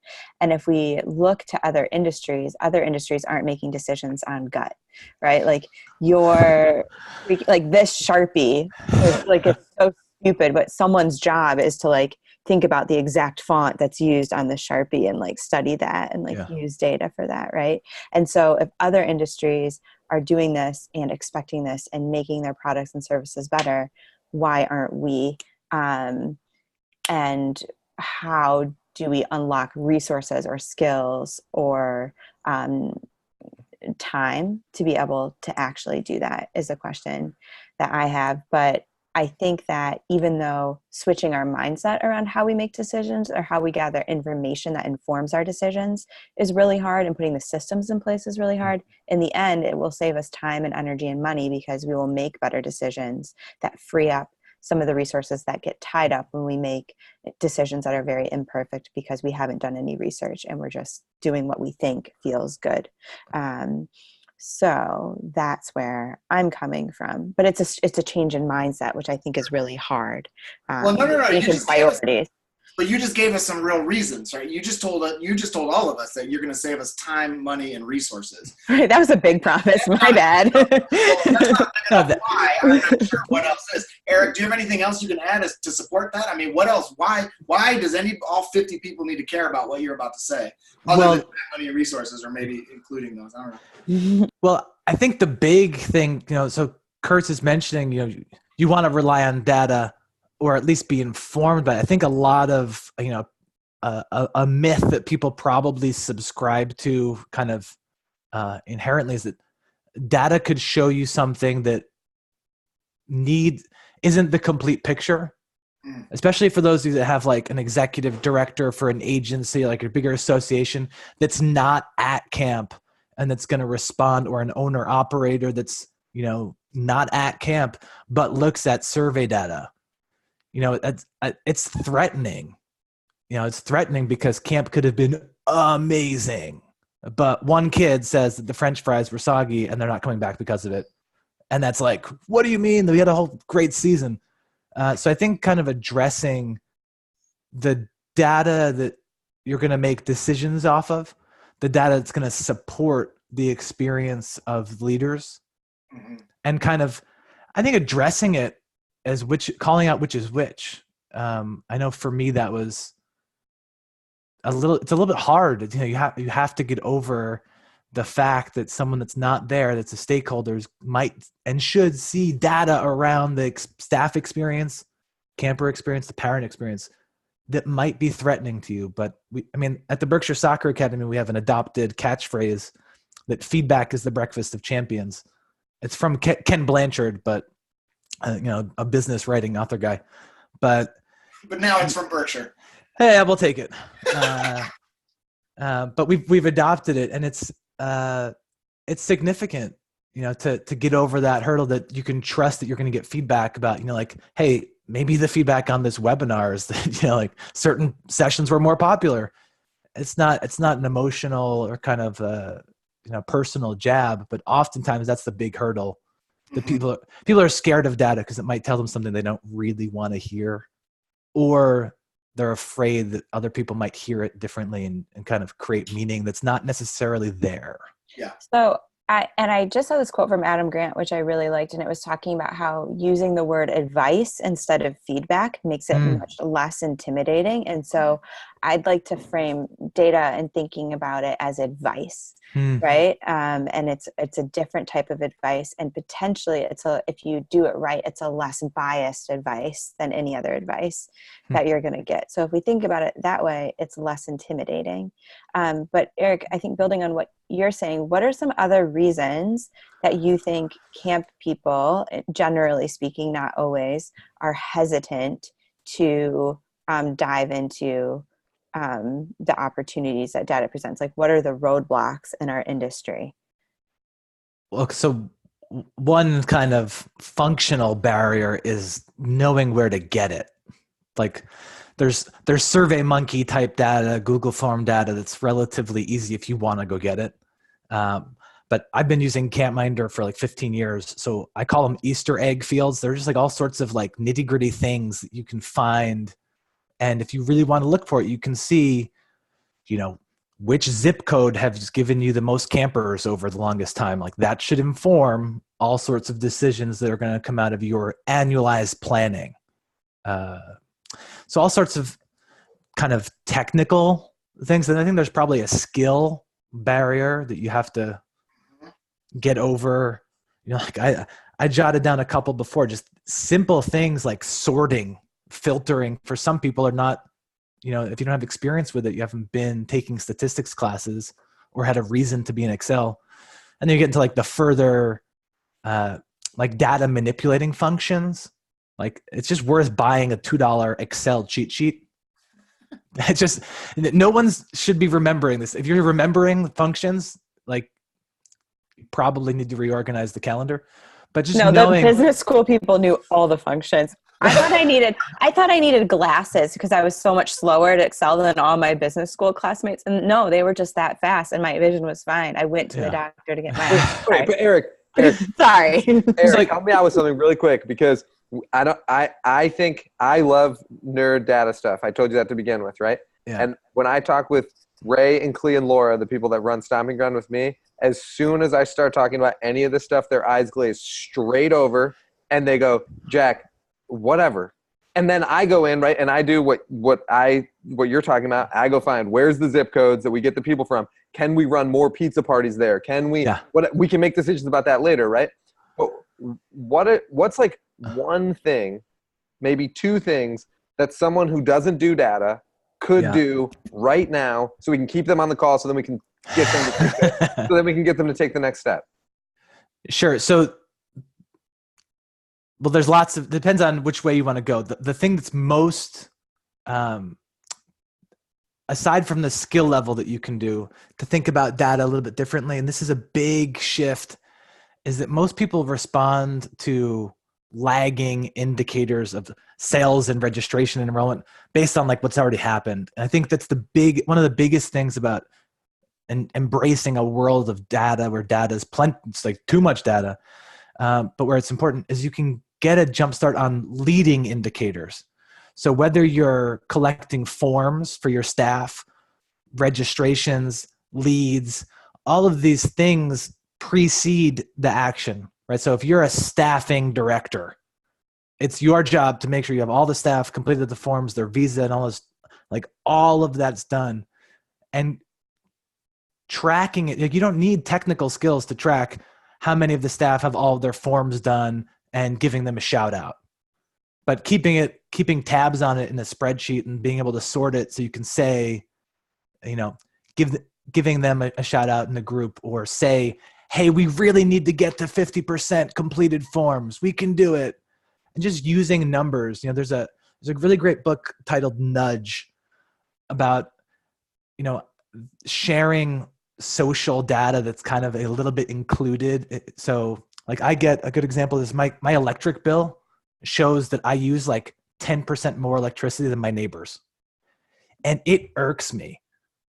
And I know why. It's because I work from home. I have like 3 computers and lights on all the time. And a lot of people. I'm glad I'm not the only one that gets shamed by the electric. I get that letter too, but we all work from home. Yeah, Right. It's fine. Do the math though, Eric. That's what this in context. You're home 40% more of the time than your neighbor. So really you're ahead. Yeah, I'm winning. We should get a medal for that. Yeah. But so if you're embracing the result of the data, I think is the biggest takeaway. And there's a million ways that you could deploy it, but like the electric companies don't really care. They just want happy customers, right? And they don't want to power down the grid. So it's meaningful. Like they want us to not run, the dishwasher at 6 p.m. That's all. But so they're using our score to help drive a decision. And I think that's really that's how I kind of got into data. All of my skill set my whole life would lead me in like the influencing, relationship building world of, skill set. And I think that's why I think data is so important and powerful, is because you can use it in a way that complements the relationships. So, and like in the staff forms completion instance, like most staffing directors probably aren't really geeking out about how many forms do we have out there. No, they're tearing their hair out about it. Yeah, they're just worried about it. Yeah. But if you could say, if we have all the forms done by June 1st, we're going to have a pizza party or do something special, or you kind of come up with some sort of incentive.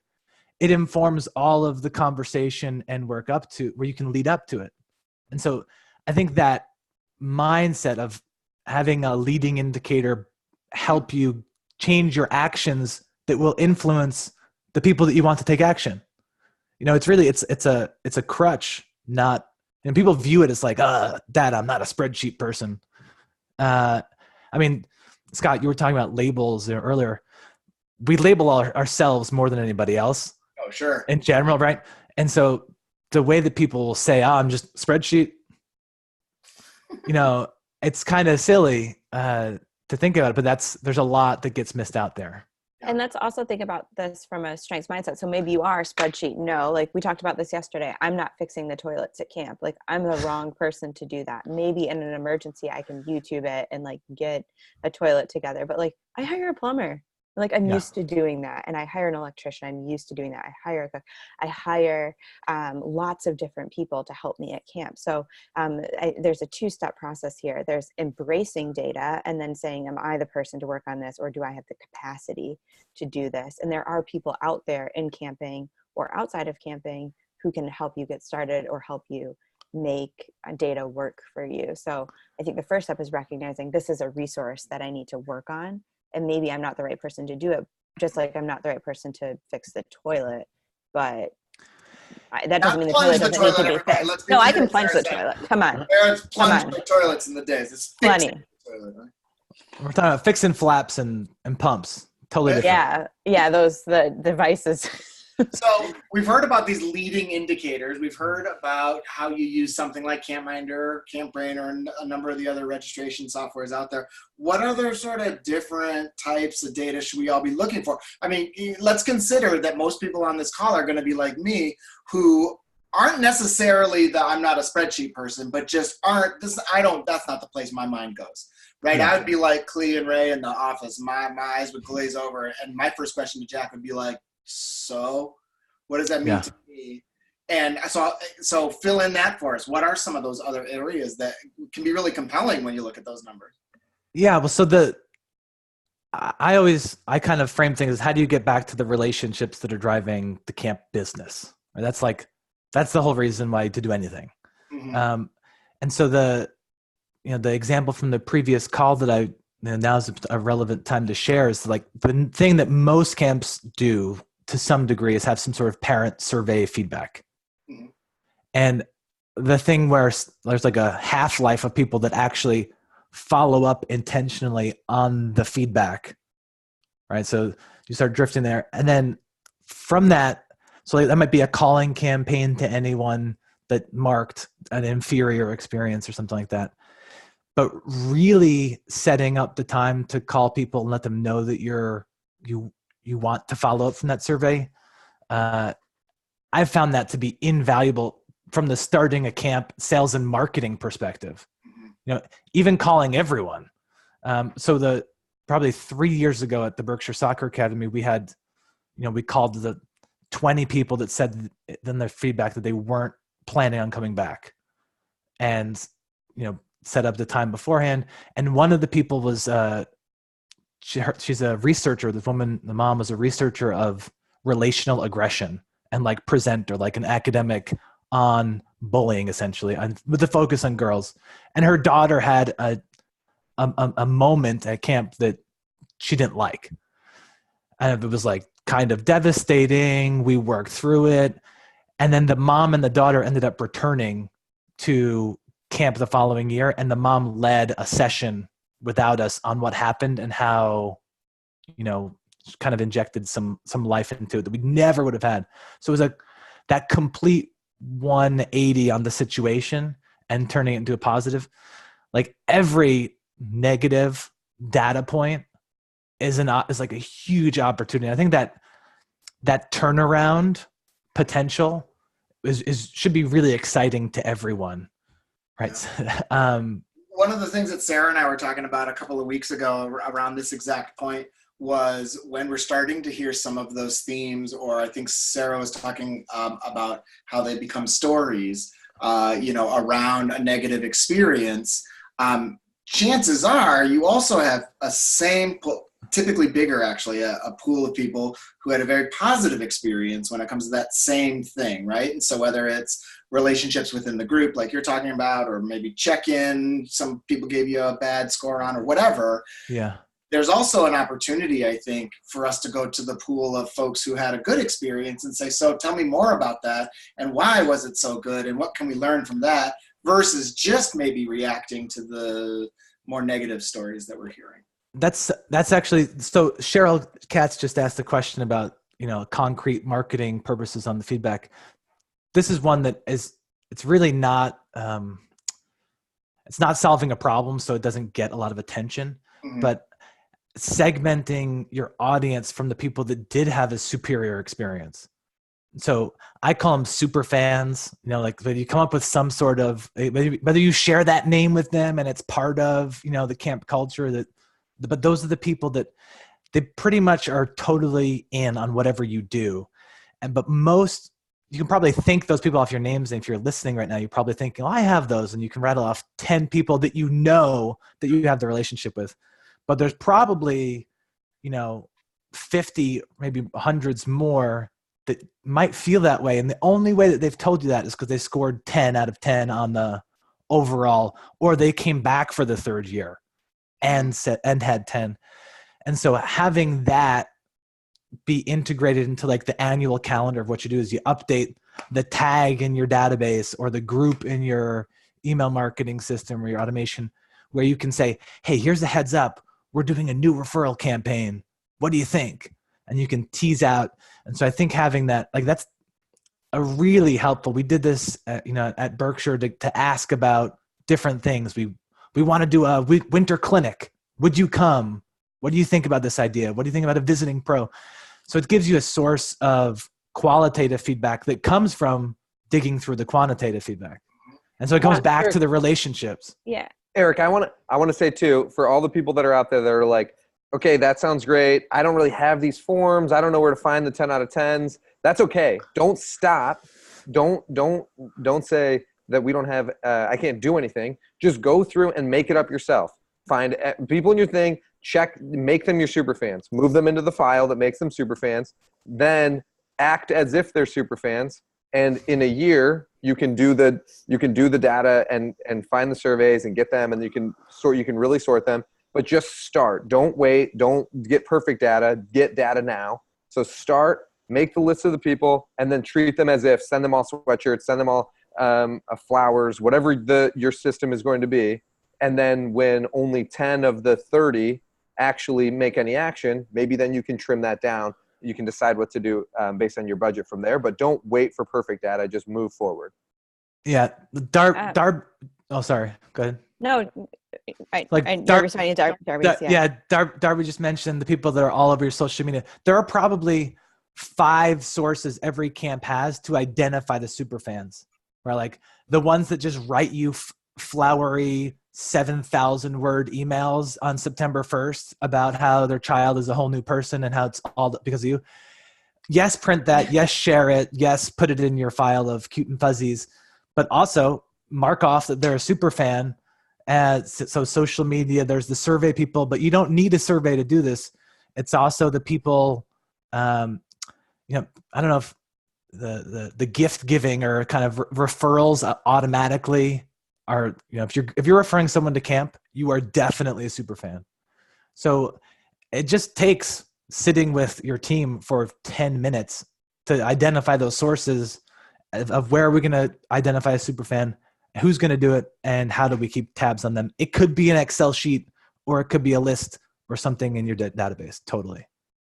So another answer to Cheryl's question about marketing is an example from Camp Champions in Texas. And so one of the bits of data that they were looking at was their retention rate. And usually when we calculate retention rate, we just look at our overall retention rate, like how many campers that are the right age to come back next year. And so most of us are looking at retention rate in terms of a macro number, but Camp Champions broke down retention into micro categories. And by doing that and segmenting the data, they found that their retention rate overall for first year campers was very low compared with their retention rate for second, third, fourth year campers. And so when they broke that down, they realized that they really needed to focus on the first year camper experience.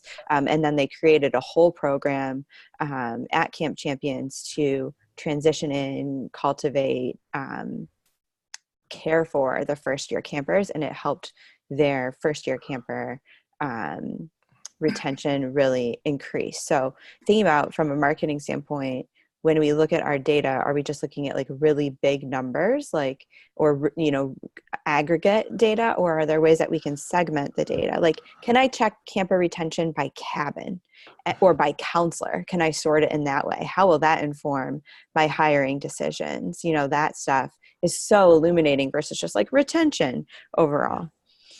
Totally. So those, I don't want to go down the dark technical rabbit hole of pivot tables and all this sort of stuff. I really do, but I don't think it's wise, but I would like to. But in order to do that, the big barrier is having clean data. And specifically the thing, as to extend the Camp Champions example, the thing that every camp should be doing in the fall, sooner the better, is looking at the lead sources where campers came from. So it's like lead source analysis.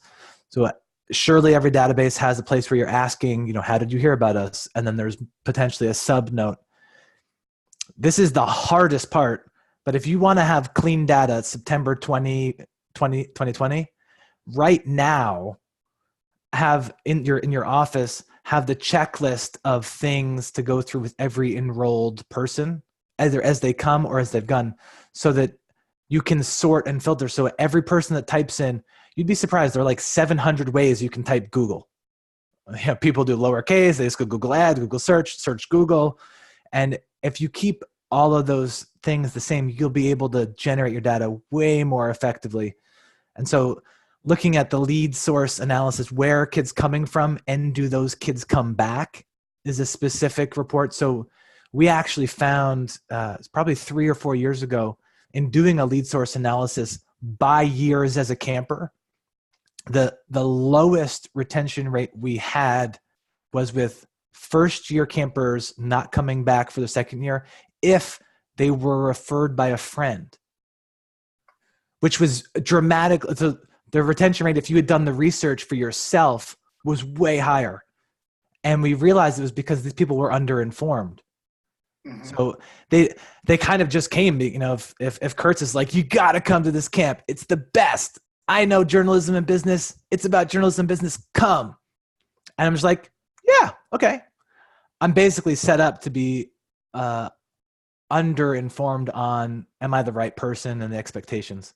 So similar to how Camp Champions had their first year, program, we realized we need to nurture the people that have already purchased camp as a referral differently. Mm-hmm.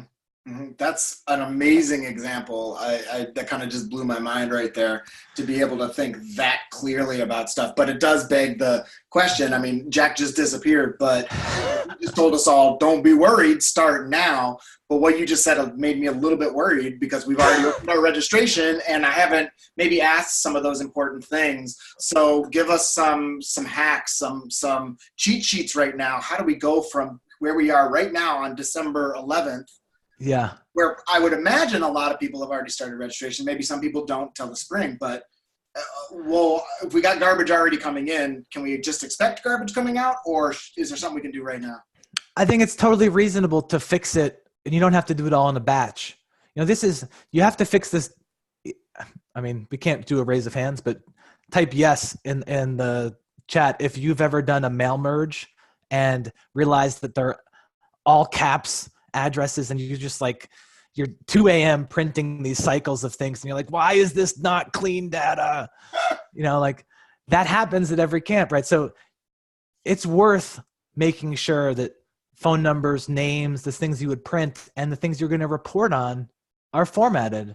And it really doesn't take that much to go in and change. You can actually set it in certain databases. You can set them to be drop downs. So so you do it once.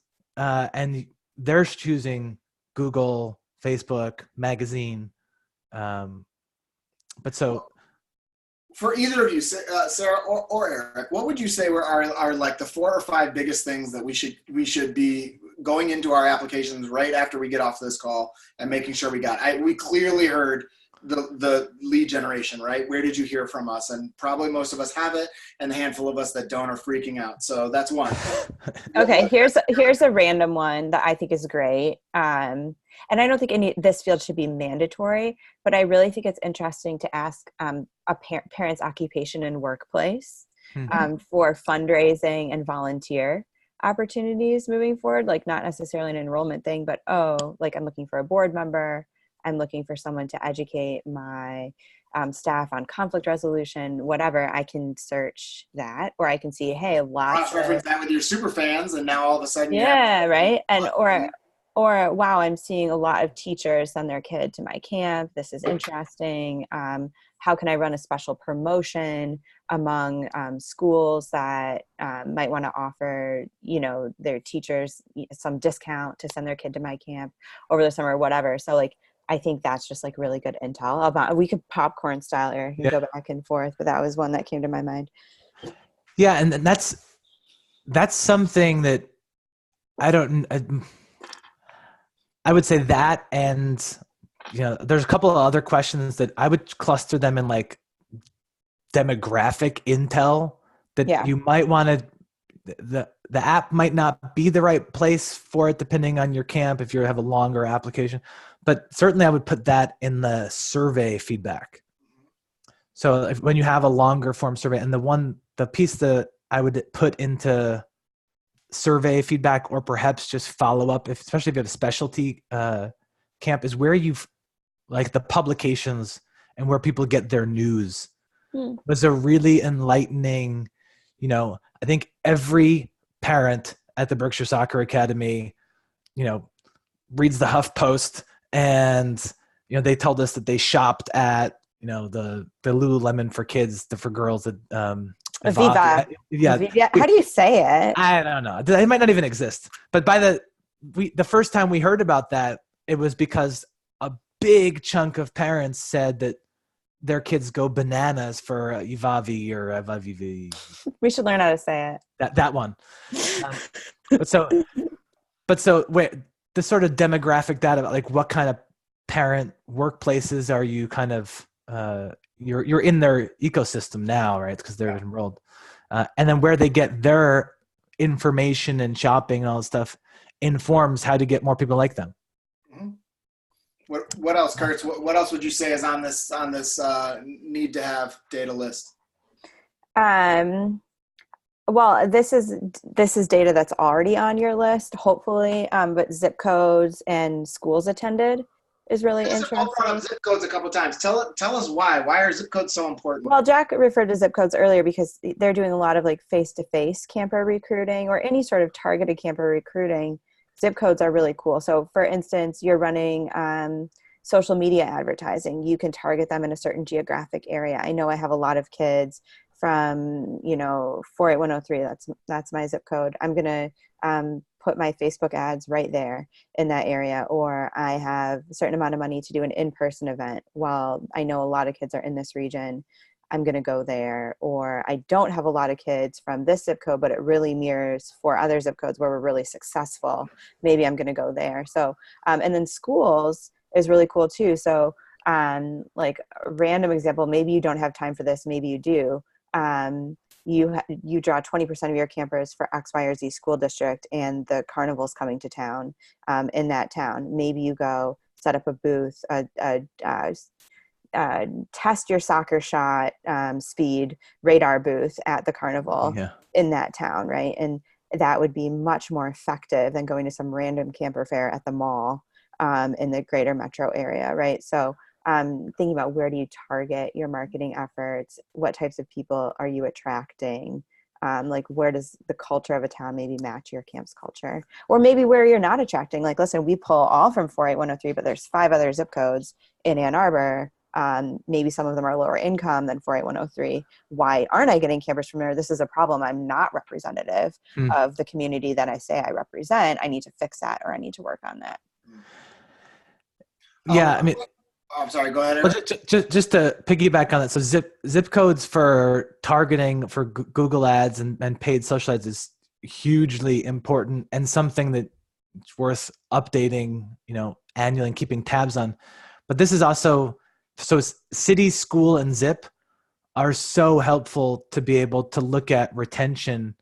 And again, I don't want to lost in the data, but if you have a pivot table of all the cities and states where you're getting people, and you can see, wow, last year there were, 100 kids from this school in, Minnesota, and right now there's only 20. You can read into that. Maybe the reputation in the school or in the town is shifting, because especially in day camps, you kind of have this micro reputation in a school where people will kind of shift in little pods. And so you can kind of get ahead of that and then call the people at that school.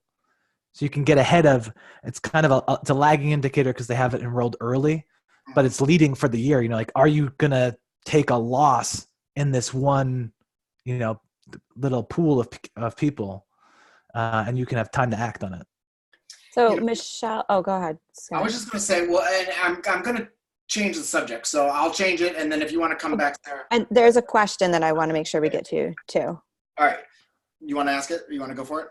Yeah, because I don't want to forget about it. So Michelle wants to know more about data that drives programming or camper outcomes. We've been really focused on marketing in our conversation. And so one thing that I think— Michelle and I are thinking along the same lines. Oh, great. Okay, cool. So one way I want to take that is thinking really closely, especially if you're a nonprofit camp, what data do you need for grant writing? A lot of us at nonprofits just don't have that. And then it's like a huge scramble. But thinking about, how do I get a statistically sound survey that charts campers' results? How do I survey my campers and get their input qualitatively, quantitatively? And then what grants are of interest to me, and what data might they need in an application that would support my writing, instead of saying like, we change kids' lives. Like really looking at the grants I might want and seeing what they're asking for can really inform a survey or other data gathering that I'm going to do.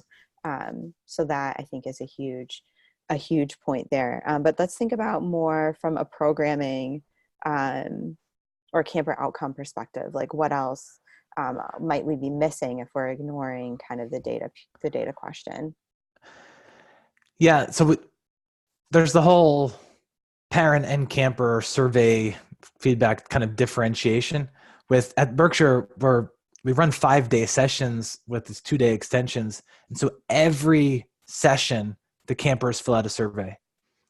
And we kind of have like a promotion relegation system for most programmatic things. So food, and we kind of rank by least favorite activity that you did, which is an important kind of qualifier that you did, because a lot of kids will read that like, I hated goaltending. Well, you're a never defender, did it. so, Yeah. I never went, but let me tell you, I'm sure it was bad.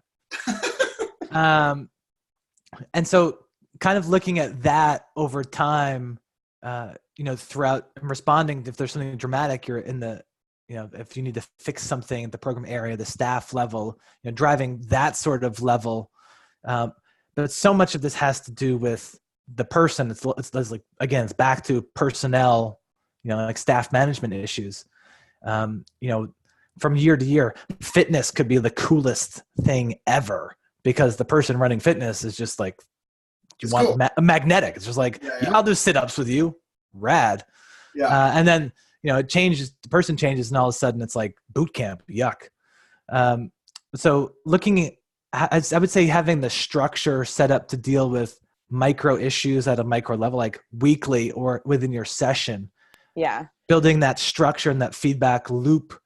And so like, who's going to respond to people saying that the grilled cheese was bad from week to week? And like, and can you change it? I think that's probably the biggest, hurdle is having seasonal business. It's like, don't tell me anything in September that I could have changed on July 1st, because that's just like maddening. Yeah. Well, and that's a huge issue that I see with so many camps, myself included, where I was for a long time. We would send out our survey in September. And it was just like, just one big, and we were locked in through the YMCA. They hired a company that did it, and that's when it went out. But like, you had no chance to move. Even sending parents like a quick text survey after check-in. How did, if you're running check-in the next week, let's get some quick check-in feedback, right? Like, you don't want to be obnoxious, but you could say, hey, everyone that responds to the survey is entered in a raffle for $100 Amazon gift card. Could you answer these questions, right? And then also thinking about what other input can you get during the summer. So this is more qualitative than quantitative. We've been talking about surveys a lot. Lots of camp consultants, Steve McGuire is one that does a ton of these, come out and do audits of camps during the summer. I mean, your ACA visit, your state licensing visit are great, but having an expert come in and provide a report and observations and use actual developed criteria to give you feedback on your program is really helpful, or on your staff is really helpful to clear away some of those biases that you might have. So what I love that Eric's saying is like, how do we get data early and often? And then how do we sort the data into things that we can control versus things we can't control? And then how do we sort that data further under things we can control? What are things we can control immediately, short-term or long-term, right? And then make those things into action items or action plans. Yeah. Or I mean, frankly, what do we want to control? Right? Because feedback on things where we're like, no, that's on purpose. We do that. Right. Like there's too many spiders at the camp. You're just like, the hill is big. Can you help? Right. Please send. Send help immediately. Please level the hill. Or like the surveys, I was like, it rained so much this week, And so I also think when you're getting that feedback, how do you also ask the question why? Like, why did you love fitness? Oh, I love the instructor. Or even if it's multiple choice, why did swimming stink? Well, it rained all week. Okay, well, whatever. Like maybe we need to think of a better rain plan for swimming, but it's not inherently swimming. But that's like in the fall, find a place to go and swim when there's torrential rain for 3 days. Yeah. Right. Like that's right. Big macro feedback is we got to have a plan, a backup plan. Right. But the question I was going to sort of pivot to, I love the idea of thinking about, well, how does data maybe inform program or program outcomes? How does some of this stuff, going to help us with staff, right? With getting quality staff. And we've had that conversation for bits and pieces over this whole week. How does all this stuff help us there? Oh, I like that question. I'm doing a marketing project around staffing for a camp right now in California.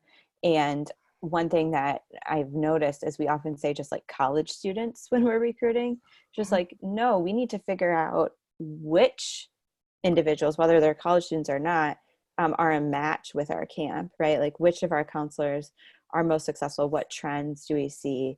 in there, what types of individuals are they, instead of these like broad categories that are like pretty meaningless, because a large percentage of, you know, people needing seasonal jobs are college students. But are they kids in the social justice club? Are they soccer players? Are they early education majors? So like, how do we kind of hone in on the staff that are the best, and then put our efforts toward marketing for staff applications in those smaller spaces, instead of just like, you know, anybody at Michigan State University? Like, no.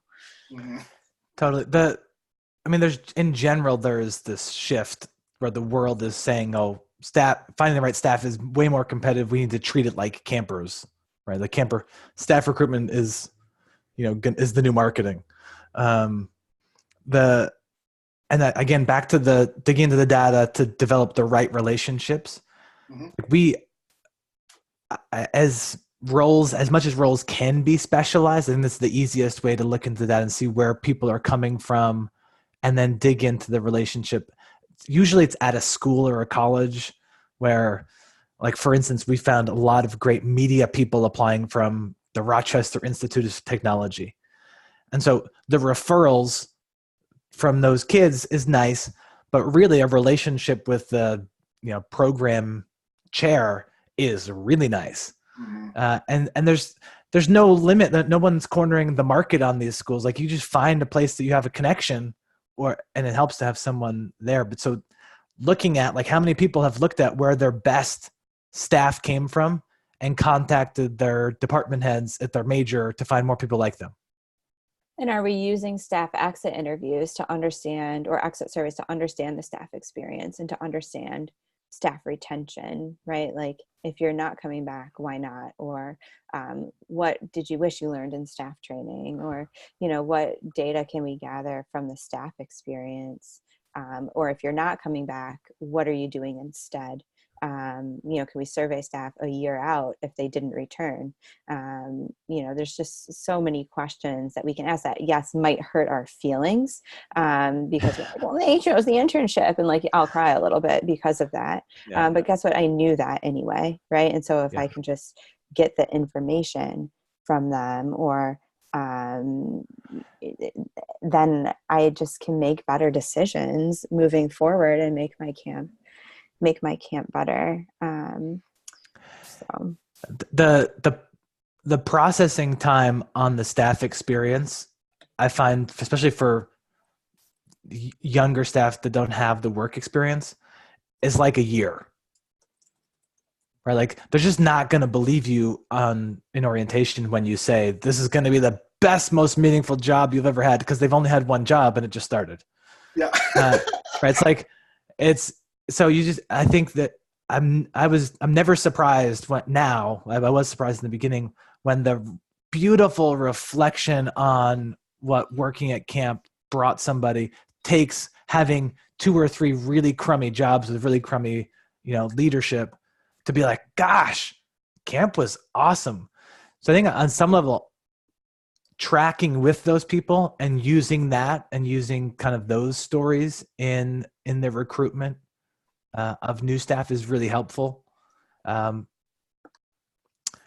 You know, I think so many people struggle with just the simple logistics of staffing. Where do I go to find them, other than like, okay, I'm going to ask my 5 rock stars to like refer their friends, because I know they're going to refer me good people. I just don't even know where to go. And over the course of this week, we've heard a lot of different ideas.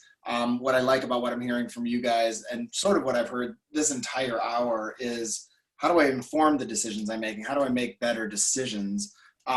Which should lead everybody, especially if you're like me, where you know this stuff is good. It's just not the first place your brain is going to go when you sit down to say, okay, I'm going to work on camp today. It's like digging into the data is not the first place I'm going to go. But it sounds like what you guys are saying is it's gonna help all my top priorities when I'm like, I got to get more kids, I got to get more staff, I got to find some tennis people, I got to do whatever. Like, those are my first priorities. Yeah. It sounds like what y'all are saying is the data is just going to help me make better decisions. It's going to get me to my end result. Yeah. Well, and let's also not overthink it. Like sitting down and making a giant survey that's statistically sound is really daunting. Like, I don't really want to do that. Like, I just don't. It's going to take me a long time and I might do it wrong.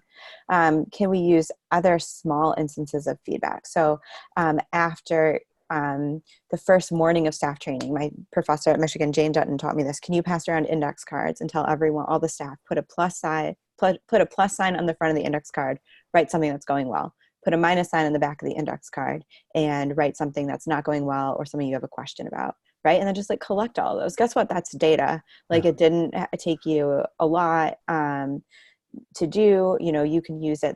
Can you do fist of 5? Can you say, okay, everyone close your eyes. I'm going to ask you a few questions, 5 being amazing, awesome, best ever, 0 being worst ever, right? And you can just say, okay, how confident are you to handle bedwetting, right? And you might see a lot of 5s, a lot of 0s. So like, what are little ways that you can continually collect information, also known as advice, in a way that's not daunting and that you're going to get a large sample size, right? Like most of your counselors are going to participate in fist of 5. You send around a paper survey, you're going to get like a certain percentage back, right? So just like those little instances. I actually think that one of the hardest parts about even that extra 2 minutes to get, informal feedback like that or advice like that is just carving out the time. I had like an aha moment last week. I was taking my second grader to school and we were like 40 minutes early. And for whatever reason. And she just turns to me and was like, you always give me this like fruit leather. I don't like it. I've been giving her a fruit leather for like every day of the school year, but because we had the time. It was like $1. Yeah. I'm like, what are you going to be throwing those away? Those are organic.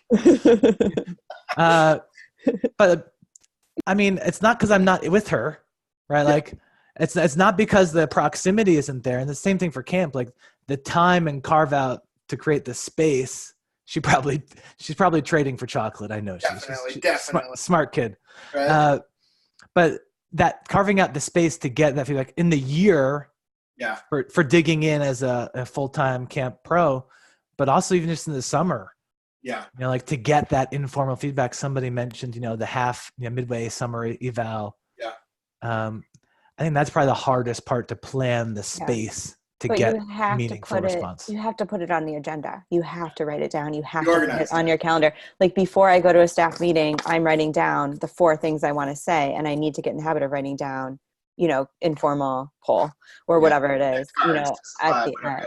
Yeah. Like, so getting in the habit and recognizing the worth. And then I think we're more motivated to do it once we see the payoff. So we have this data and our budget review is coming up with the board and we're able to actually make a case of why we need, the new water skiing boat versus like, well, obviously we need it. Like, haven't you been to camp? No, they haven't been to camp. They need to see the numbers. Yeah. And so there is some payoff there, but it's just like that delayed gratification that often happens that you have to weigh against the hurt when you are being vulnerable to get someone that might say something negative. Yeah. Hey guys, we only got about 2 more minutes. I wanted to give both of you time. Clearly, well, here's my final thought. You know what I love about the word advice that you all just helped us switch from feedback to advice is that advice, you can take it or leave it. So, and then we're going to get plenty of advice that we don't like and that doesn't fit our philosophy, doesn't fit our organization's principles, whatever. Great. You don't take that advice. Right. Lots of other advice, it's way easier to take. But at any rate, what I wanted to do is let you guys kind of leave us with one kind of big idea. And Eric, if you could, why don't you start? And then if you could let us know how we can find you and how we can hunt you down, because everybody on this one is going to hit you up for like, all right, will you explain all that again? Yeah. A pivot table tutorial is coming soon. So Eric at campermachine.com is the email. Campermachine.com is the website.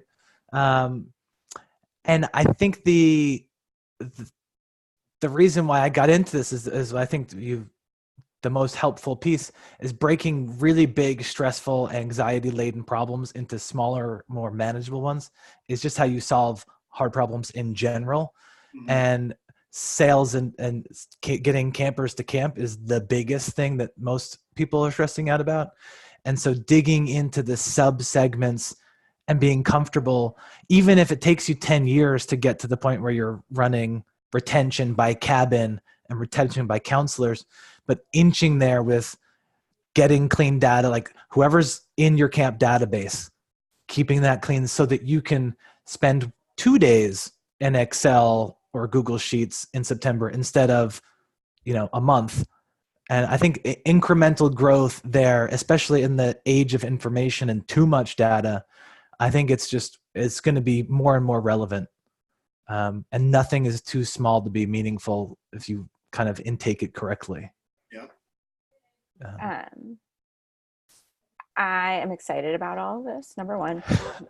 Number two, I think this is a great segment of camp to bring in an intern to work with you on and give them a small project or a chunk that they could work on. So could you bring in an intern that is going to do alumni data for you and get that organized and sorted and get you the right fields on your alumni questionnaire, et cetera, and then start leveraging that. So like biting off a little segment of this and then bringing in an intern, a counselor who, wants a future working at Google or wants to do analytics or big data later. It's like a great way to keep them coming back to camp and then to get you help at the same time. So I would love to see some camps have some data interns. And I think reading and educating ourselves outside of our industry is really important, like learning how big companies use our data